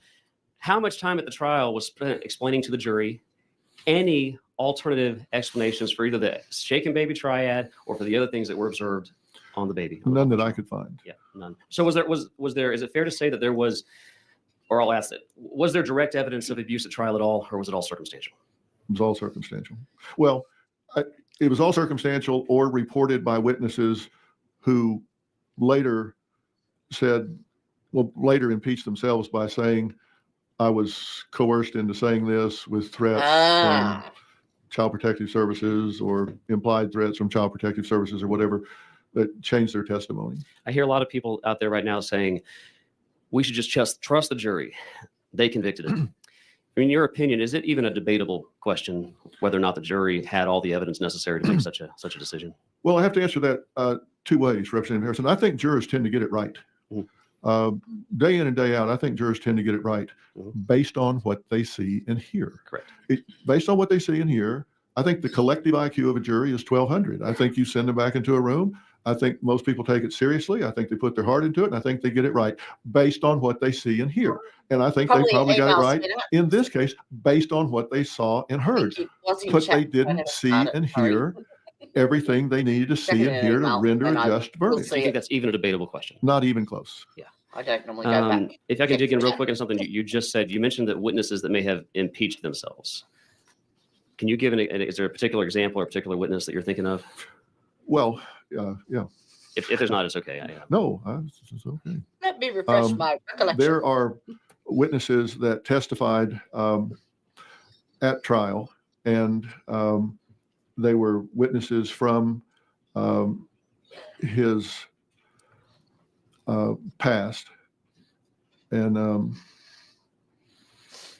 the reason I actually asked, because Representative Schatzline a minute ago had made a question about, whether there were substantiated or unsubstantiated discussion of violent behavior in the past that came out at trial. Yeah. Okay, on page 12 of the main document. Okay, got it. Let me turn to it here. Teddy Cox, who was Robert's girlfriend at the time,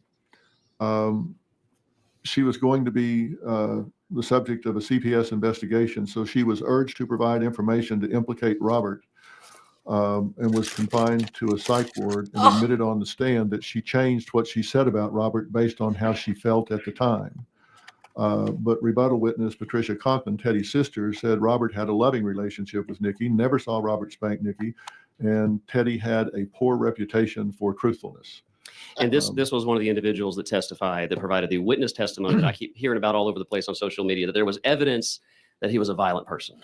Yes, Della Gray, his ex-wife and mother of his 2 older children, said that he was physically abusive, but interestingly enough, said she was scared of Robert, but during their divorce proceedings, never reported any of this suspected abuse to authorities, and had a history of alcohol and drug abuse, and she lost custody of the children and never brought any of this out. She claimed in a 2003 trial during their divorce proceedings in the 1990s. So you kind of have to look at what they said at the time versus what they said when they had an agenda. So I think these witnesses, when they were looked at as to their motives and or were asked hard questions, tended to change their. So to the best of your testimony. knowledge, no jury has ever found him guilty of any violent acts in the past? that you're No, aware he's of? been accused of it by people that had an axe to grind, but no evidence to substantiate it. Real quick, as brief as you can, how would you characterize the effect on our criminal justice system if Robert is executed in the near future? I think it would, I think if people really drilled down on the facts of this case and thought, given these facts, you can be executed against the standard of reasonable doubt, I think it would be horrifying. Horrifying. The impact on our criminal justice system if he's executed without further due process being afforded him. Is that what you're saying? Yes, I don't think he's had due process, and I don't think he's had a fair trial. And I think he should. And if at the end of all of this being presented, the decision is that he's guilty and should be executed, then that's a completely different story. But I think I think it should all be heard. And I'll just, in closing, if you could maybe just even 1 or 2 words if you can, and just tell us whether you think these are more fact or more opinion. Because I know you've made a point to distinguish what you believe is fact in the case from opinion. Do you believe our junk science law, as intended by the legislature, has been appropriately applied in Mr. Roberson's case? I do not. How firmly do you feel about that? I feel very strongly about that because the science has evolved and we have cutting edge experts in this case that have taken very strong positions that the cause of death in this case, is more probable from medical complications than abuse. And if I wrote down my notes, but just a quick confirmation, you firmly believe his due process rights have not been adhered to here, and how confident are you of that? I'm very confident that due process can only be claimed if he is given an evidentiary hearing, which will lead to a new trial. And if I wrote down correctly a minute ago, did I hear you correct that in this case, your personal opinion is that no crime has been committed whatsoever? Based on the new evidence from the experts, I think no crime has been committed here. Thank you, Doctor. Thank you, Chair. Thanks for being here. Doctor, I appreciate your time. And you know what? I want to say this also. I appreciate your extensive research into the record in your preparation for your testimony here today. I appreciate you taking this with a great deal of seriousness that we are evaluating what happened here. And for us to be able to evaluate that, we do need to rely on people that have done a deep dive into things. And I am grateful that you have taken the time, energy, and effort, you and your team, to do that deep dive, because you wouldn't be able to answer any of these questions if you hadn't done that research. Well, I have this knack for getting gigs where somebody does all the work and I get all the credit. And Stephanie Grenadier and her team at Merit TV and the Innocence Project and all of their people, we've all worked very hard to figure this out. And most of it was done before I agreed to. I do like me a good deep dive. Take on the case, because I had to figure out whether this was someone that I could passionately get behind. Well, I certainly appreciate the time you put into it, and I think that that is certainly shown through in your testimony today. Well, I appreciate the committee, and if I've Actually, Tricia, if I've kind of been doing this off the I top of my think head here as we've gone through this, and Percy would if really I've misspoken or misstated any appreciate fact, it's my all in the record here, and I'll correct Karen it. Reed. If I check anything, if I got a date wrong or Theory. something like that, I'll certainly correct it. The record is what it is. The trial record is what it is. If I said 4 and meant 5 or whatever, I'll let the record speak for itself. Sure. Certainly what I've said is directionally correct. Well, We certainly appreciate your time and taking so much of your day to be with us here today. Well, thank all of you for taking this so seriously and speaking up for, this is not just about this man, it's about the process. Thank you. And I hope it comes to a good outcome. Thank you for allowing me to speak here. It's an honor. Right. Well, they must have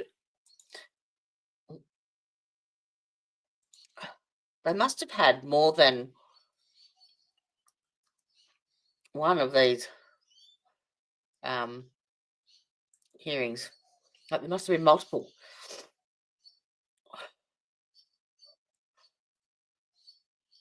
Because that was 2 months ago, and then the one we had before was in December. So maybe they've broken them up into bits. I don't know. Now, Monday, we can either, I found the audio book. How long does it go for? 3 hours.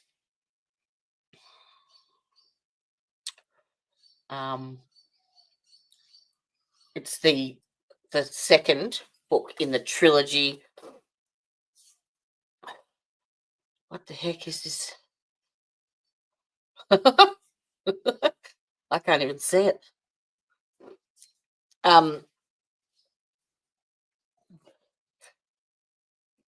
got the second book as an audio book, so we can either watch that together or listen to that together, or I have the movie Monster.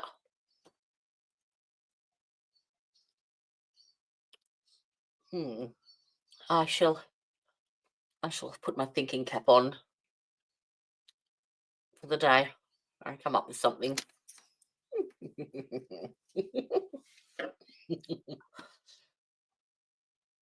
That looks like a sea urchin.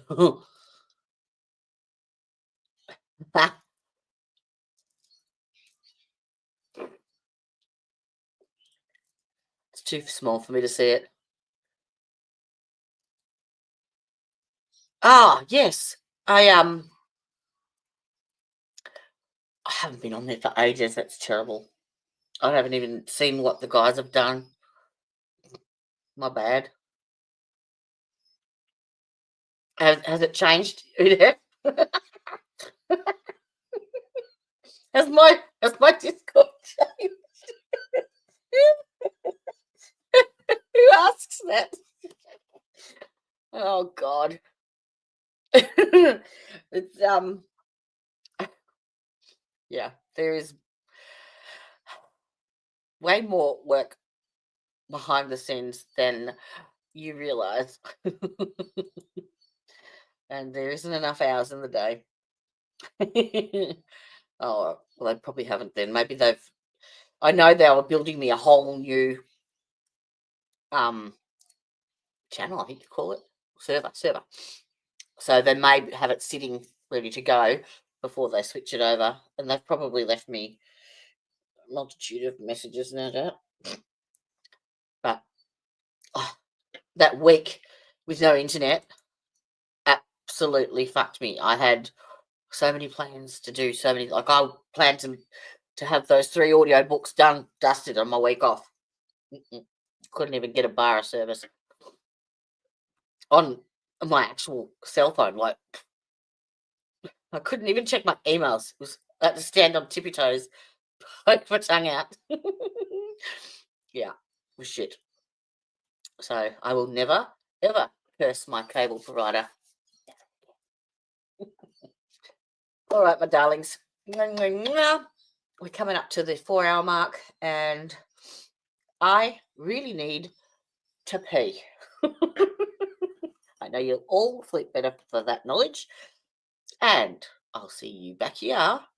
Same time, same place, same back channel on Monday. Have a good weekend. Love yous. Justice served in an honest fight.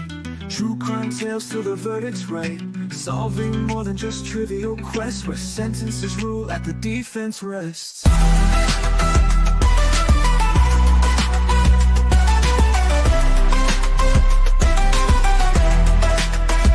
Justice served in fight. True crime tales till the verdict's right. Solving more than just trivial quests, where sentences rule and the defense rests.